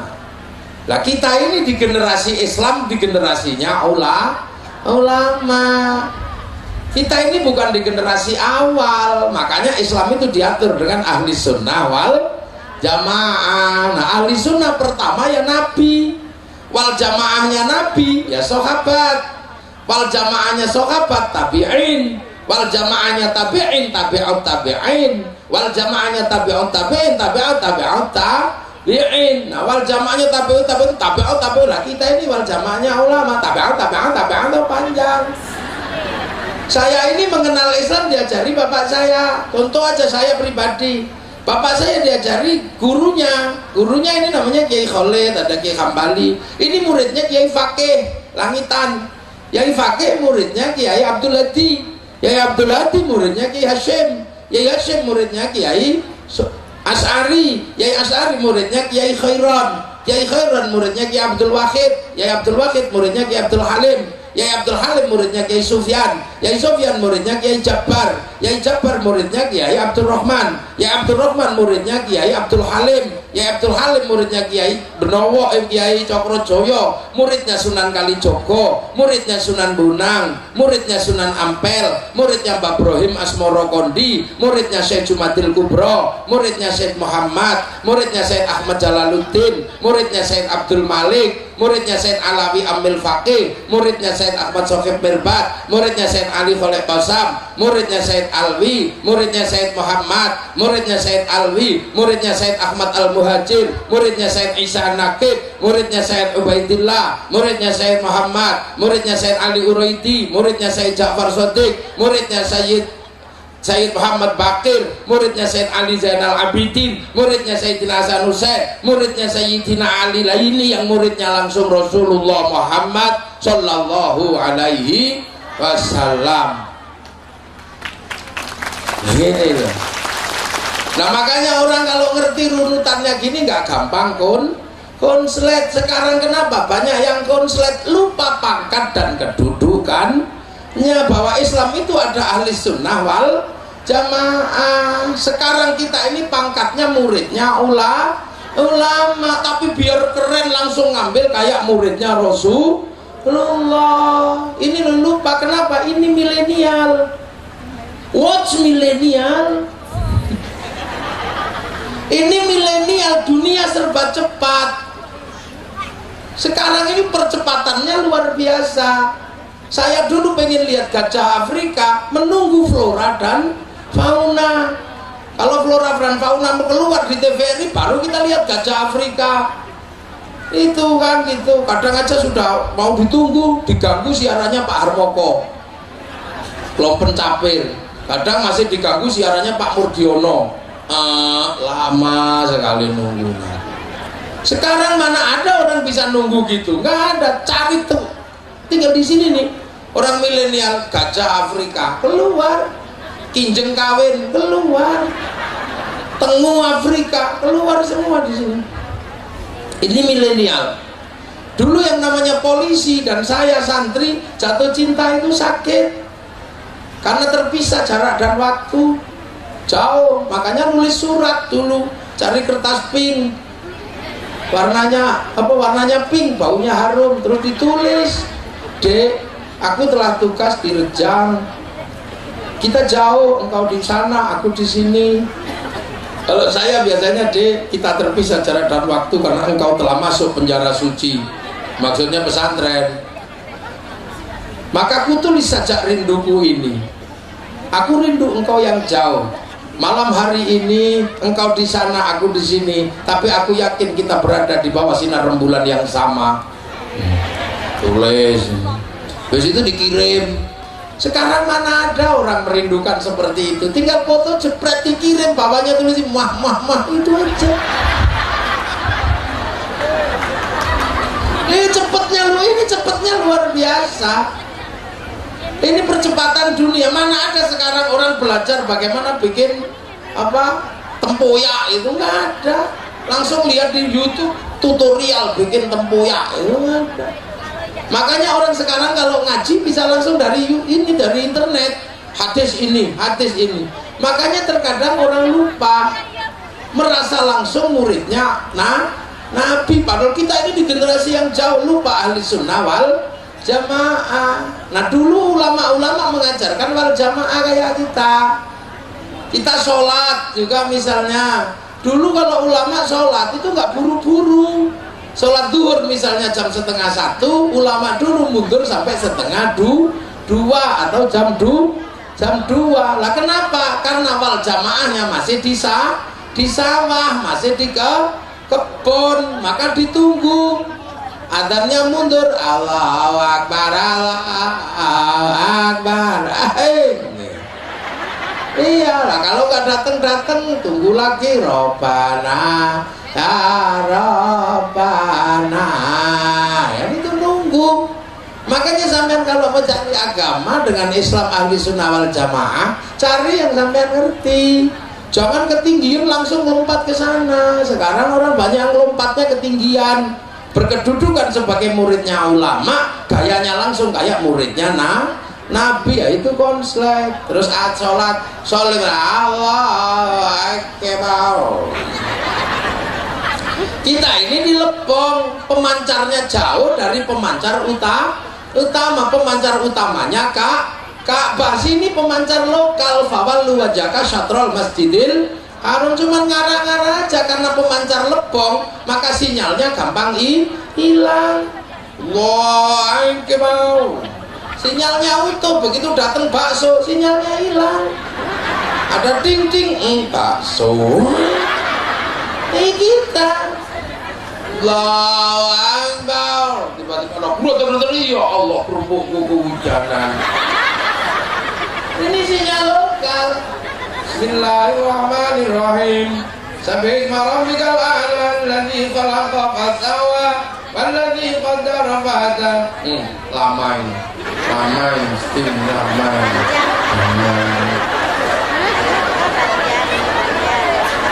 Nah, ini perbedaan yang sangat mencolok. Makanya ulama sini hati-hati kalau sholat. Kadang ada yang sholatnya begini, Allah, ada yang begitu. Gak usah milih yang begitu. Kenapa? Kiai ulama tahu dalil semua, ada. Tapi orang sini ini matanya tidak khusyuk, matanya tolak-tolak, mukunnya bolong. Makanya kalau milih yang Allahu Akbar, kita pasti lihat tuh, ini kiai itu nyetop apa ini. Makanya kita Allahu Akbar. Di sini nggak usah yang milih yang begini, Allah. Karena apa? Di sini ini orang ini kakinya cap salep 8 kaki rangen. Kalau dipegang itu nggak gini, makanya udah biasa aja. Ini loh, makanya kiai ulama wal jamaah sini tahu dari dulu. Kepala kita bocor, denger apa-apa. Makanya kalau habis sholat diajak zikir la ilaha illallah, la ilaha illallah. Kepalanya tadi yang bocor, ya kepalanya diajak zikir, goyang tangannya yang biasanya agak khusyuk diajar pakai tasbih loh. Nah, terus ada yang protes, saya lihat hadis, baca hadis sahabat Rasulullah itu kalau zikir diem begini. Lah kan kamu yang nggak tahu, Rasulullah dan sahabat zikir diem, ya artinya ke sana. Wong zikir di samping Rasulullah, masuk wifi Rasulullah. Maka orang yang berzikir di samping Rasulullah hatinya usul kepada Allah. Lawal jamaah lepong diajak diem begini, ya tidur. Makanya sini gedek-gedek sambil bunyi. Karena kalau nggak bunyi yang tua-tua nggak denger, nggak bisa menirukan. Makanya kalau ada kiai jangan ikut. Ada ulama kok cuman di sholat kok cuman gini. Itu sampai tua sampai nggak ngerti itu bunyi apa. Beli tasbih mau coba bambah. Makanya ya Allah, ribut biasa untuk mengajarkan wal jamaah yang tidak bisa dikir. Jangan terlalu tinggi ukur diri ya. Sampean yang jarang sholat, maka para ulama dulu memilihkan tarweh yang 20. Tidak usah ribut, dalilnya yang bener mana? Dua-duanya bener, 8 bener, 20 bener. Wong yang gak tarweh juga bener. Wong itu sunat, jadi gak tarweh gak apa-apa. Jadi jangan ribut 8 apa 20. Kalau saya di kampung-kampung saya pilihkan yang 20. Sebab apa? 20 ini lebih aman bagi orang kampung yang jarang sholat. Kenapa lebih aman? 20 aman. Kalau besok di akhirat yang benar itu 8, yang 20 masih punya sisa 12. Nah kalau yang benar 20, yang kurang 12 cari di mana? Coba. Saya pilihkan, jangan ribut. Di kampung-kampung orang kalau ada polisi takut. Ya kan, naik motor nggak pakai helm ada dikira kita mau nangkep loh, lari sana.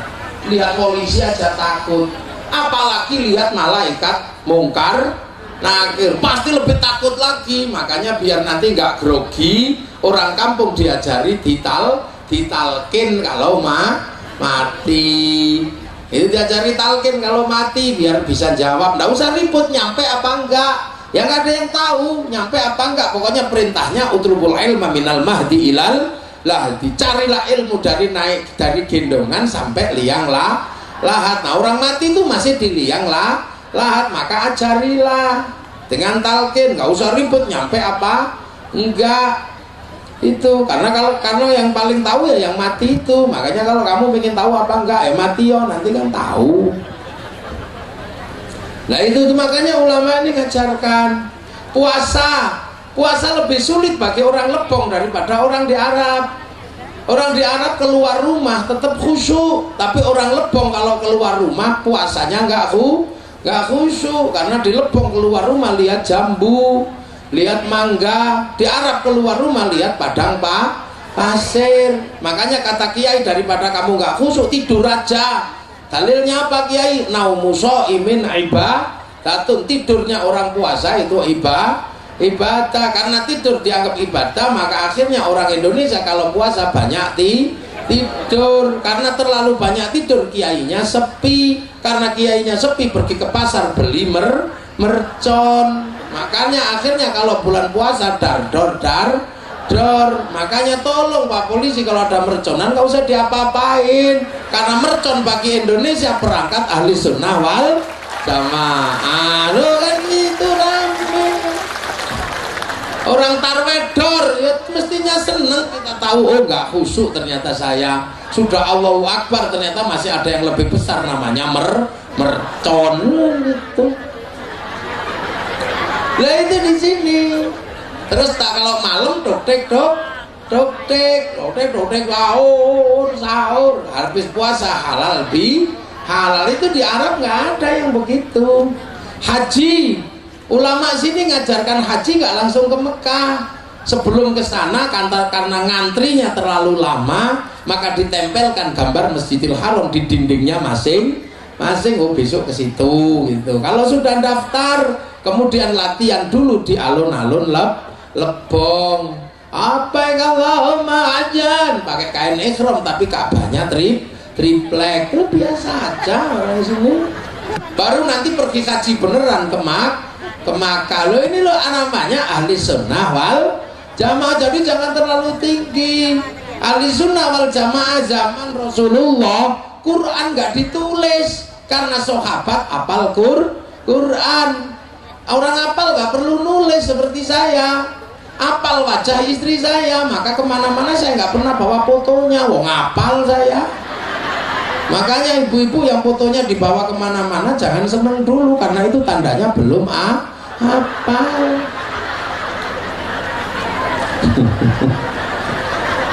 Jadi sahabat itu sama Rasulullah nggak dituliskan Quran karena apal. Tapi begitu sahabat ini ditinggal Rasulullah, ketemu wal jamaah berikutnya yang nggak ketemu Rasul, dituliskan Quran. Tapi Qurannya sahabat ini Quran kuno, cuma lungki-lungki kayak cacing gitu aja. Makanya zaman tabi'in setelah ditinggal sahabat, lungkek-lungkek kayak cacing dikasih titik nun titik atas bak titik bawah. Itu baru tahun 65 Hijriah yang kasih titik-titik namanya Abul Aswad Ad-Du'ali. Disebar lagi bawahnya nggak bisa baca, titik-titik tok, dikharokati oleh Syekh Khalil bin Ahmad Al-Farahidi tahun 150 Hijriah. Setelah 125 tahun Rasulullah meninggal, baru dikasih syakal fathah kasroh dhammah. Yang kasih syakal namanya Syekh Khalil bin Ahmad Al-Farahidi. Disebar lagi, nggak bisa dibaca karena lidah orang berbeda-beda. Orang Andalusia baca Quran wadduha, keluarnya wadduhe. Orang Turki mustaqim mustaqin itu. Orang Padang lekanut lekanui. Orang Sunda alladzina alladzina. Orang Jawa alhamdu alkamdu, wong punyanya hono coroko. Ya hayu ya qayyum yo kayu ku yo ka. Yumu Rabbil alamin Rabbil ngalamin. Orang Bali nggak bisa tok, bisanya tok. Makanya sirotol ladina an'amta alaihim makedu wong Bali. Orang Bugis alaihim bisanya alaihing. Alaihim. Makanya dulu di Jawa ada santri dari Bugis, sirotol ladina an'amta alaihim, sirotol ladina an'amta alaihim, sirotol ladina an'amta alaihim, sirotol ladina an'amta alaihim, mingkem, sirotol ladina an'amta alaihim. Malah Loh, Abdul Rahman aja berdua mang orang Bugis itu. Makanya akhirnya biar semua bisa baca Quran, dibikinkan ilmu baca Quran namanya At-Tajwid fi Qiraatil Quran yang nulis Abu Ubay Qasim bin Salam loh. Jadi setiap al jamaahnya beda, cara ngajarnya beda. Sama kayak kita ini nggak ketemu Rasulullah, maka kita diajari sholawatan. Tadi itu untuk apa? Kita kenal Rasul. Hubungan kita sama Rasul itu sholawat. Wong innallaha malaikatahu yusholluna 'alan nabi ya ayyuhalladzina amanu shollu 'alaihi wa sallimu taslima. Sholawat. Kalau dengan Allah sholat, tapi sholat tanpa sholawat tidak sah. Makanya kita diajarkan sholawat. Nah sholawat itu kalau dipakai rame-rame namanya sholawatan. Karena orang Indonesia kalau pakai sesuatu akhirannya an. Kerudung kalau belum dipakai, kalau dipakai kerudung ngan. Sarung kalau belum dipakai, kalau dipakai sarung ngan. Jilbab kalau belum dipakai jilbaban. Makanya sholawat yang dipakai namanya sholawatan. Yasin yang dipakai namanya yasinan. Tahlil kalau yang dipakai namanya tahlilan. Lo itu aja. Ini akhiran bahasa Indonesia. Makanya biar kita ngerti sholawat ya cari sholawatan. Ada yang santri marhaban ya nurul aini marhaban. Ini santri yang muda, yang tua. Allah ya Nabi salam Allah. Napasnya udah pendek. Ini muridnya ulama. Yang ibu-ibu yang senengannya dangdutan, ini sholawatan coro dangdut. Ya Rasulullah salamun alaik ya Rafi Asya. Nah ya udah ada batayaji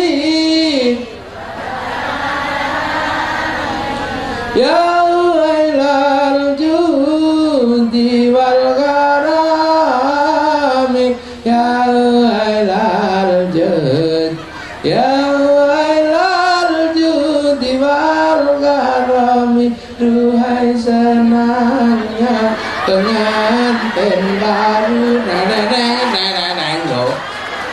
Coba mesti sambil gendong anak nyanyi duhai senangnya pengantin baru. Gendong anak, karena gendong anak itu gak enak, capek, kadang diompoli biar tidak emosi. Ingat pengantin baru, karena anak hasil pengantin baru.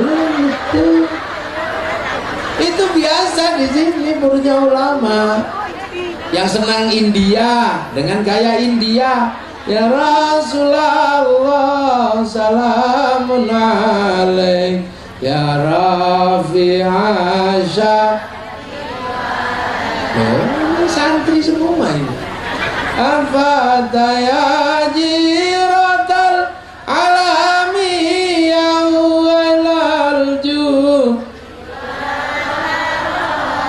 tumhi ho mat hanun tumhi ho India. Yang orang Sunda dengan gaya Sunda, ya Rasulullah salam salamun alaik ya Rabbi asyadi wa niwadarati atafadaya jiratal ratal alami ya uailal juhi wal karami eselilin macece.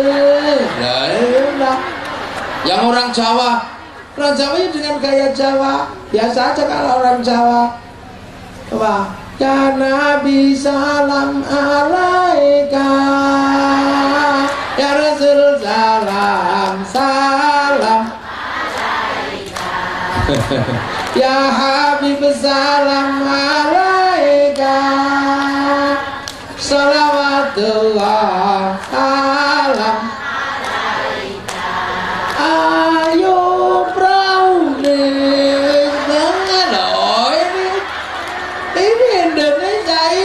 ahli sunnah wal. Makanya Gus Dur itu ya orang hebat, ahli sastra, bikin sholawat lagunya lagu dangdut, karena orang Indonesia suka dangdut. Astaghfirullah Rabbal baraya, astaghfirullah minal khataya, Rabbi zidni ilman nafi'an wa wafiqni amalan sholihah. Itu kan lagu dangdut. Tuhan pengasih lagi penyayang, tak pilih kasih, tak pandang sayang. Setiap jejak langkah perbuatan pasti akan mendapat balasan. Itu kan lagu dangdut. Aslinya lagu Melayu kuno, dinyanyikan kembali sama Ida Laila, grupnya namanya Awara. Dulu yang ngarang namanya Abdul Qadir sama Ahmadi. Makanya lagunya bagus karena yang ngarang para ulama. Lagu sekarang yang ngarang bikin pusing itu. Masa ada lagu pusing nanya terus. Di mana? Kemana? Di mana? Tak tahu di mana. Tak tahu kemana. Di mana? Nanya terus sampai Ayu Ting Ting suaminya hilang juga nggak tahu lah. Ada lagu nggak ada suaranya, bokong to, ada lagunya Inul goyang ngebor sampai kiai se-Indonesia goyang iblis itu, goyang setan. Ya nggak apa-apa, cuman satu orang, Gus Dur nggak apa-apa, Mbak Inul gitu aja kok repot. Wah, akhirnya Gus Dur diolok-olok sama orang se-Indonesia karena mengatakan goyang nggak apa-apa. Saya dipanggil sama Kiai Fuad Hasyim Cirebon, Gus bawa Gus Dur ke Cirebon. Saya bawa ke Cirebon, diadili Gus Dur di Cirebon, ditanya, kenapa Anda mengatakan goyang Inul nggak apa-apa, Gus? Goyang Inul itu kalau sudah goyang pantatnya kiri kanan, Masya Allah penuh syahwat. Kok nggak apa-apa Gus Dur, ini bagaimana? Gus Dur cuma senyum sambil jawab, lo apa Anda lupa aku udah nggak lihat.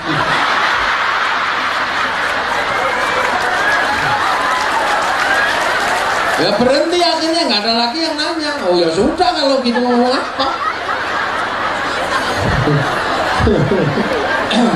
Loh, itu yang terjadi. Makanya kadang kalau kita ini terlalu semangat lupa. Dan ada yang bilang, kenapa sholawat kok beraneka macam? Sholawat itu jangan beraneka macam. Ya jangan gitu, Rasulullah itu rahmatan lil alamin, milik semua bangsa. Ada umatnya yang seneng dangdut, biarlah dangdutan. Ada yang seneng Arab, nah ini Rasulullah. Makanya sholawat itu dengan bahasa apapun bagus. Beda dengan wayang. Wayang itu punyanya orang Jawa, bahasa Indonesia jelek. Oh bumi goncang kancing, langit kelap-kelap. Oh bumi berguncang-guncang, langit berkedip-kedip. Nggak bisa. Indonesia Raya itu bahasa Indonesia, punya seluruh bangsa, nggak bisa diganti.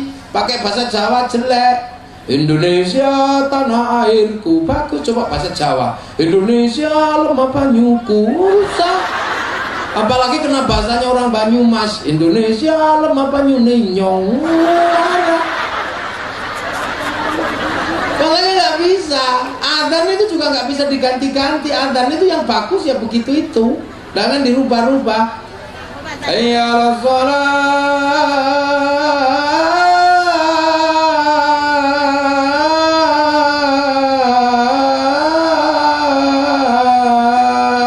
Itu adzan. Ganti dangdut rusak. Hayya 'alas shalah. Hayya 'alas shalah. Enggak boleh rusak.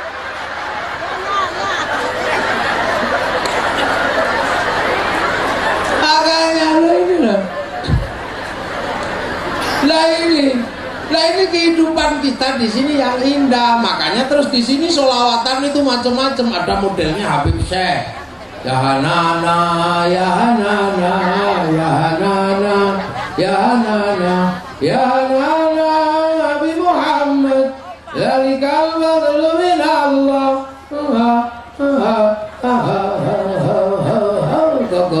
Ya Hanana. Saya nirukan kokok-kokoknya itu yang nggak bisa.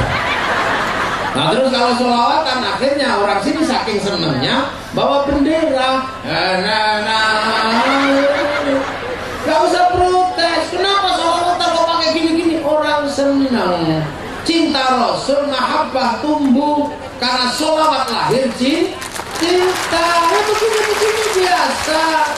Ya biasa aja orang cinta dari dulu begini ekspresinya. Coba nanya Pak Kapolres, waktu lihat Bu Kapolres pertama kali datang gitu pasti yes gitu. Makanya begitu sholawatan biasa aja orang cinta itu juga biasa aja. Iya biasa aja. Apa sholawatan berlebihan? Masa anta syamsun anta badrun. Engkau seperti rembulan, engkau seperti matahari. Dari dulu cinta itu memuji engkau seperti purnama.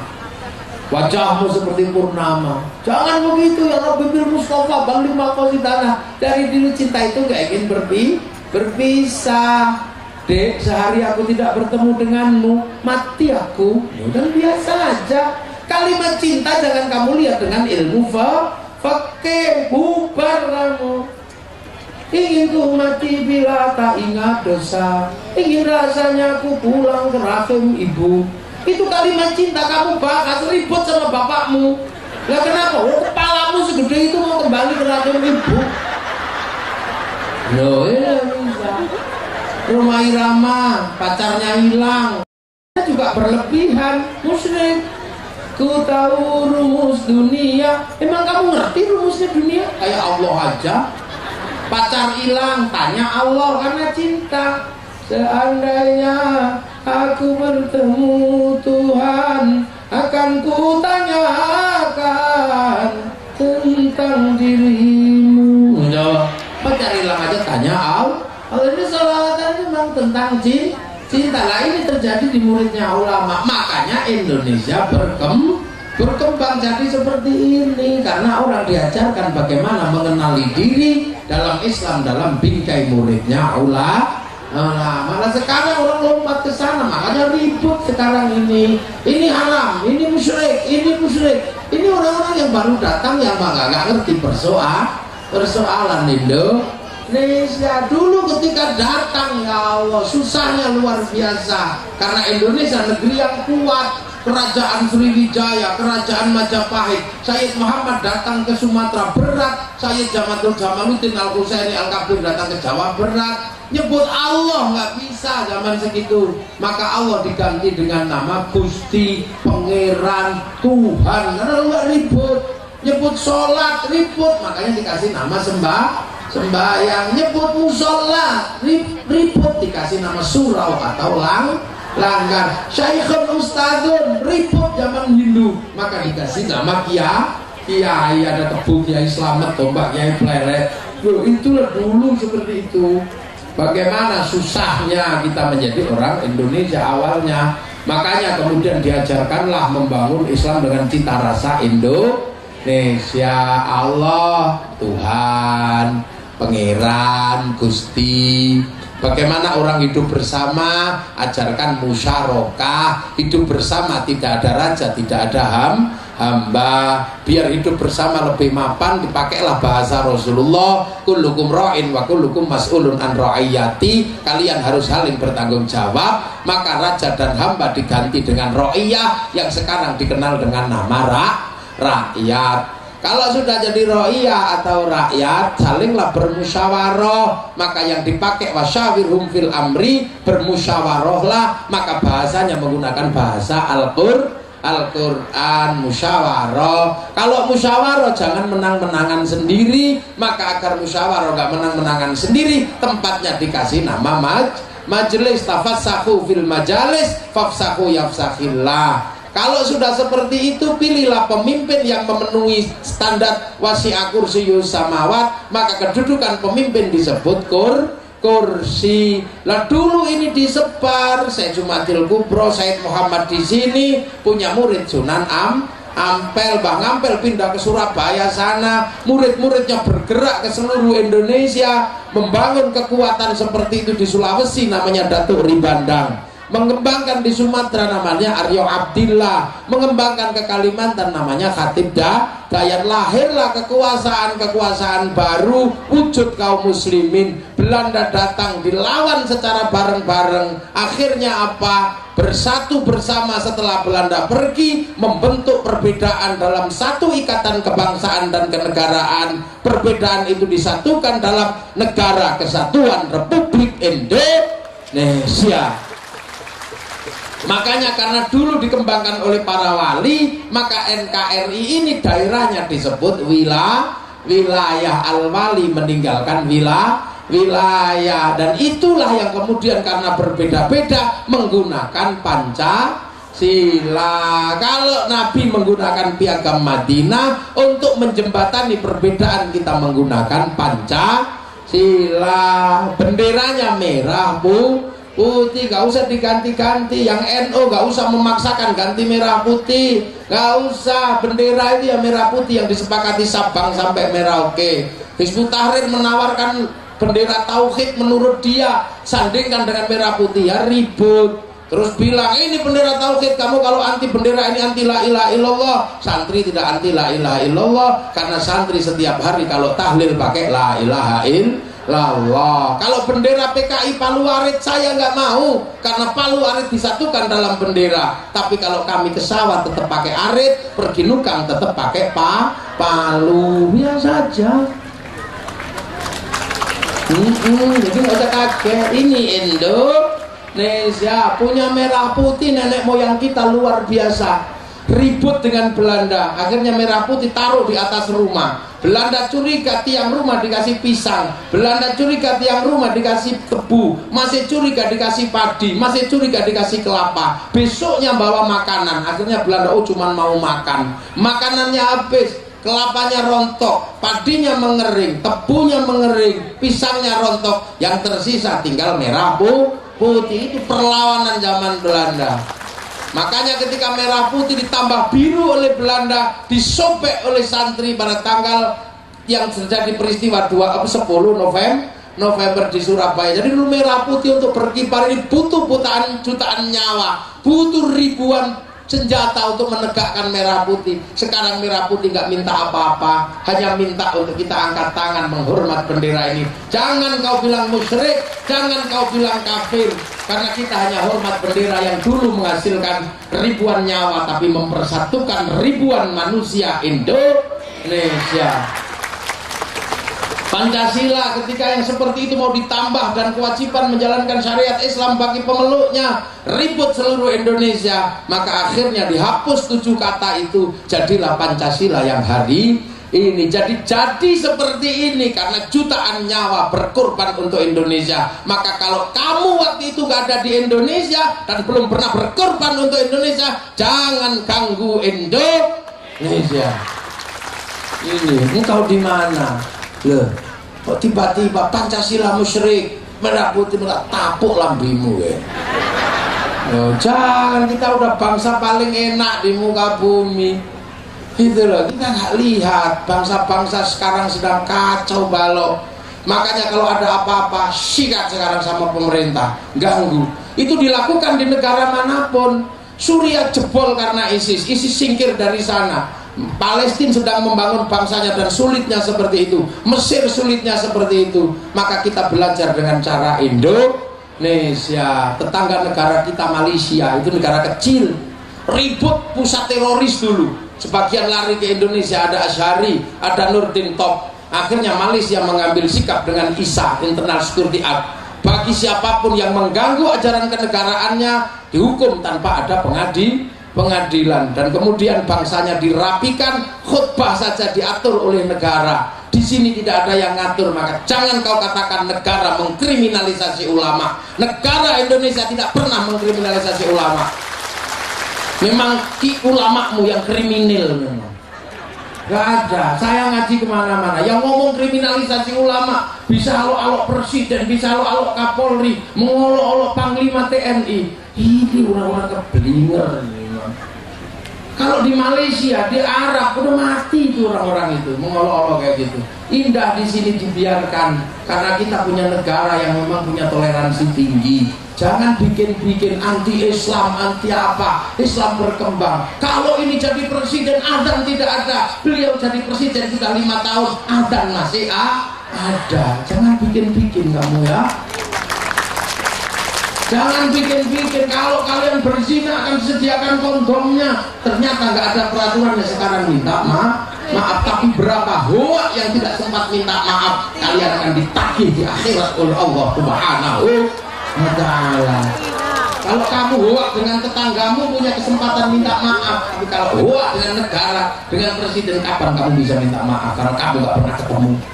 Mau ketemu disaduk sama pas pampres ya. Makanya Malaysia keras sekarang, dan Malaysia punya standar perubahan yang luar biasa. Bangsa dan negaranya dikembalikan kepada si Upin dan si Ipin. Bangsanya diserahkan kembali sama si Upin dan si Ipin. Masa depan Malaysia tergantung si Upin dan si Ipin bersama cikgunya itu. Si Upin dan si Ipin gak boleh lupa bangsa Malaysia hidup berdampingan dengan ras India. Dia harus tahu, maka diajarkan dari kecil mengenal tokoh namanya Jarjit. Malaysia si Upin dan si Ipin gak boleh lupa dia hidup bersama ras Cina. Dari kecil dikenalkan dengan Mei Mei. Dia gak boleh lupa dari kecil hidup dengan ras Indonesia, dikenalkan dengan nama tokoh Susan. Ini cara mereka mengajarkan kebangsaan buat masa depan Malaysia. Itu hebat. Amerika mengajarkan kebangsaannya, nggak boleh malu ketika Amerika kalah di Vietnam dengan Vietcong. Dia ajarkan anak-anak muda dengan kebangsaan biar nggak malu, bikinkan film Rainbow 1 sampai 5. Hebat mereka ini. Amerika tahu akan mengambil spiritual dari Cina biar bangsanya nggak malu, bikinkan American Shaolin, American Kung Fu. Biar gak malu dengan Jepang, American Ninja. Bahkan film ninja terakhir dari Amerika adalah Samurai dengan tokohnya Tom Cruise. Amerika gak boleh malu, Jepang juga gak boleh malu. Bangsanya pecah perang antara rezim Tokugawa dan restorasi Meiji, saling bantai sesama anak bangsa. Agar bangsanya tidak malu, maka dibikinkan film Samurai 8 dengan tokohnya Rory Kenshin. Ini bangsa, maka dulu Pak Harto bikin film Aci, Aku Cinta Indonesia, diserahkan kepada si Mungil. Nah, ini cara berbangsa dan bernegara. Kenapa? Karena ini milenial. Orang bisa kemanapun sekarang, rambut manapun bisa dicontoh, informasi manapun bisa ditembus. Yang nggak bisa kita tembus kalau kita masuk ke negara orang harus pakai paspor dan pakai visa. Maka bangsa dan negara adalah pertahanan terakhir untuk ras-ras kecil, besek-besek ini untuk Indonesia. Ini kita jaga. Ini punya negara. Negara punya kewajiban memberikan kemanfaatan bagi kita. Kemanfaatan dari negaranya dibikin oleh undang-undang. Tanpa undang-undang tidak bisa kemaslahatan. Jalan dipakai karena ada undang-undang. Gunung ditembus karena undang-undang. Undang-undang nggak bisa dibuat tanpa adanya gedung parlemen. parlemen, gedung DPR, DPR MPR nggak bisa dimasuki tanpa adanya partai politik. Makanya kemudian warga negara dibikinkan partai politik. Partai politik ini jalan menuju kemaslahatan undang dalam kaidah fikih namanya malayatimul wajib illa bihi fahuwa wajib. Maka sampean jangan alergi dengan partai politik, jangan alergi dengan politik, karena itu semua adalah jalan menuju kebangkitan bangsa dan negara. Iya, sampean minta bantuan tanpa undang-undang nggak bisa. Undang-undang aja bisa dibikin parlemen. Pak Eko memakmurkan seluruh desa se-Indonesia. Beliau ini penanggung jawab. Hari ini secara negara makmur tidaknya desa seluruh Indonesia tergantung beliau. Maka kalau desanya pengen makmur, dekat-dekatlah dengan Pak Eko. Apalagi ini dapilnya di sini, ini tekan aja. Lurah-lurah suruh datang aja ketemu Pak Eko. Masuk Pak Eko. Lah ini makanya beliau ini yang tanda tangan. Desamu dapat bantuan apa enggak? Pak Eko ini. Nanti terus Pak Lurah, makanya pilih lurah yang bisa tanda tangan. Tadi malam saya baru tahu ternyata menurut Pak Eko 60% ya, 300% orang lurah Indonesia nggak lulus SD. Tapi nggak apa-apa karena lurah adalah penguasa paling bawah. Kalau sebagian besar rakyatnya nggak bisa nulis, nggak bisa nggak lulus SD, berarti kalau lurahnya nggak lulus berarti dia adalah representasi mayoritas masyarakat desa. Itu berarti tugasnya masih panjang loh. Ini semua pakai peraturan dan itu harus dilakukan oleh negara yang ngawasi ya TNI, Polri.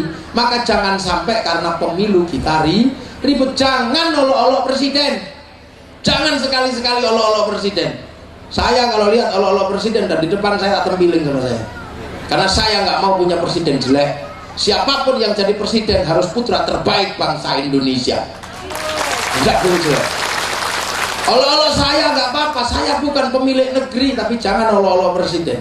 Kalau kamu olok-olok presiden berarti kamu olok-olok pemimpin negeri ini. Kalau bukan kita yang menghargai siapa? Jadi lurah panggil Pak Lurah, jadi camat panggil Pak Camat walaupun kecil, karena bangsa butuh penghargaan. Rasul tidak boleh dipanggil Muhammad. Allah menyatakan la taj'alu du'a ar-rasuli bainakum ka du'a ibadikum ba'dha. Kamu jangan panggil utusanku seperti kamu memanggil sesama temanmu. Maka ya Habiballah, ya Syafi'ullah, ya Rasulullah, pemimpin kita Pak Lurah, Pak Camat, Pak Presiden, jangan kau sebut Jokowi. Memang kamu apa kok Jokowi? Pak Presiden Jokowi gitu.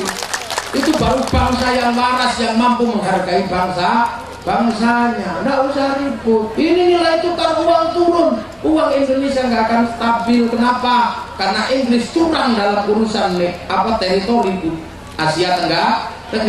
Singapura, Malaysia dikasih 1 jam lebih awal dari jam Jakarta, sehingga bursa efeknya buka 1 jam lebih awal. Saham terbaik habis di Singapura dan Malaysia, yang jelek masuk Jakarta. Ibarat ibu-ibu ke pasar kesian mikirin loh kayak begini. Ini urusan bangsa.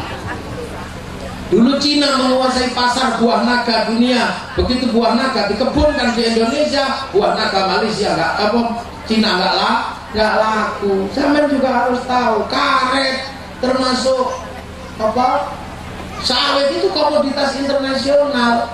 Yang mengambil sawit terbesar itu adalah untuk minyak, tapi minyak sawit oleh Amerika diajar penuh kolesterol, mengandung penyakit. Sekarang ganti minyak nabati. Dulu penguasa minyak goreng dunia itu Indonesia karena kopra, karena dari kelapa. Begitu minyak kelapa dituduh mengandung kolesterol, hancur minyak kelapa Indonesia, diganti oleh sawit. Sekarang sawit dibilang sebagai sumber kolesterol dan penyakit, maka gantilah sebentar lagi dengan minyak goreng yang lain, dan akan begitu terusnya. Itu namanya perdagangan dunia. Orang Melayu pinter-pinter lebih dulu dari orang Jawa, karena dulu yang bisa sekolah pertama itu orang Melayu, karena punya karet dan kopi perdagangan internasional. Makanya orang sini lebih pinter dulu daripada orang Jawa. Tapi orang sini dulu pinter-pinter, anaknya sudah jadi anaknya orang pinter, anaknya orang kaya. Akhirnya nggak mau pinter dan nggak mau kaya. Akhirnya orang Jawa yang bisa sekolah, nanti yang Jawa sekolah jadi orang pinter, orang kaya, anaknya orang pinter, anaknya orang kaya, mungkin juga jadi bodoh lagi. Maka menjaga keberlangsungan kehidupan dan kita bersama ini yang lebih penting di Indonesia. Pemilu hal biasa. Kalau suka, pilihlah yang kamu suka. Kalau nggak suka, pilihlah yang kamu tidak suka. Ya udah gitu aja, gampang loh sebenarnya. Tapi jangan biarkan Indonesia tanpa pemimpin. Jangan biarkan Indonesia tanpa undang-undang. Suka tidak suka, beliau-beliau yang di atas inilah calon-calon pemimpin Indonesia, calon-calon pemimpin Lebong. Maka kita pikirkan juga nasibnya Pak Wakil Bupati, ya.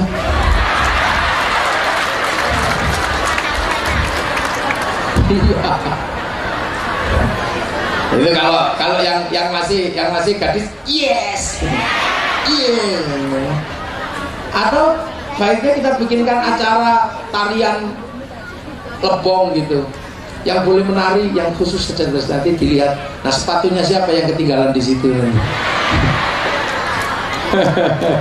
Kalau sudah begini yang doakan banyak, insya Allah nggak lama lagi sudah. Kalau yang doakan sebanyak ini, bapak-bapak, ibu-ibu, siapa yang akan diriku, teman-temanku malu. Iya, jadi tetangga sebelahan sama Pak Kemendes.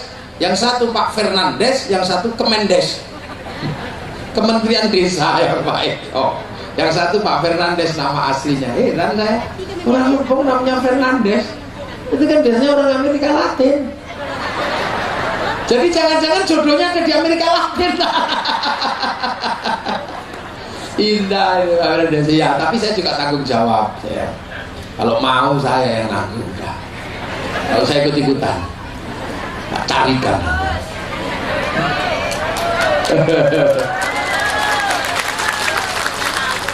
Iya, nah ini Indonesia. Maka kita jaga bangsa ini. Punya pemilu, nggak usah ribut, 5 tahun sekali biasa, dan akan terus seperti itu sampai kapanpun. Semoga bangsa ini dalam keadaan baik-baik saja, dan kita dalam lindungan Allah, beragama yang baik-baik saja, yang kita dengan jalan ahli sunnah wal jamaah. Al-Fatihah. Alhamdulillahirabbil alamin arrahmanir rahim maliki yaumiddin. Iyyaka na'budu wa iyyaka nasta'in ihdinas siratal mustaqim. Siratal ladzina an'amta 'alaihim ghairil maghdubi 'alaihim waladdallin. Amin.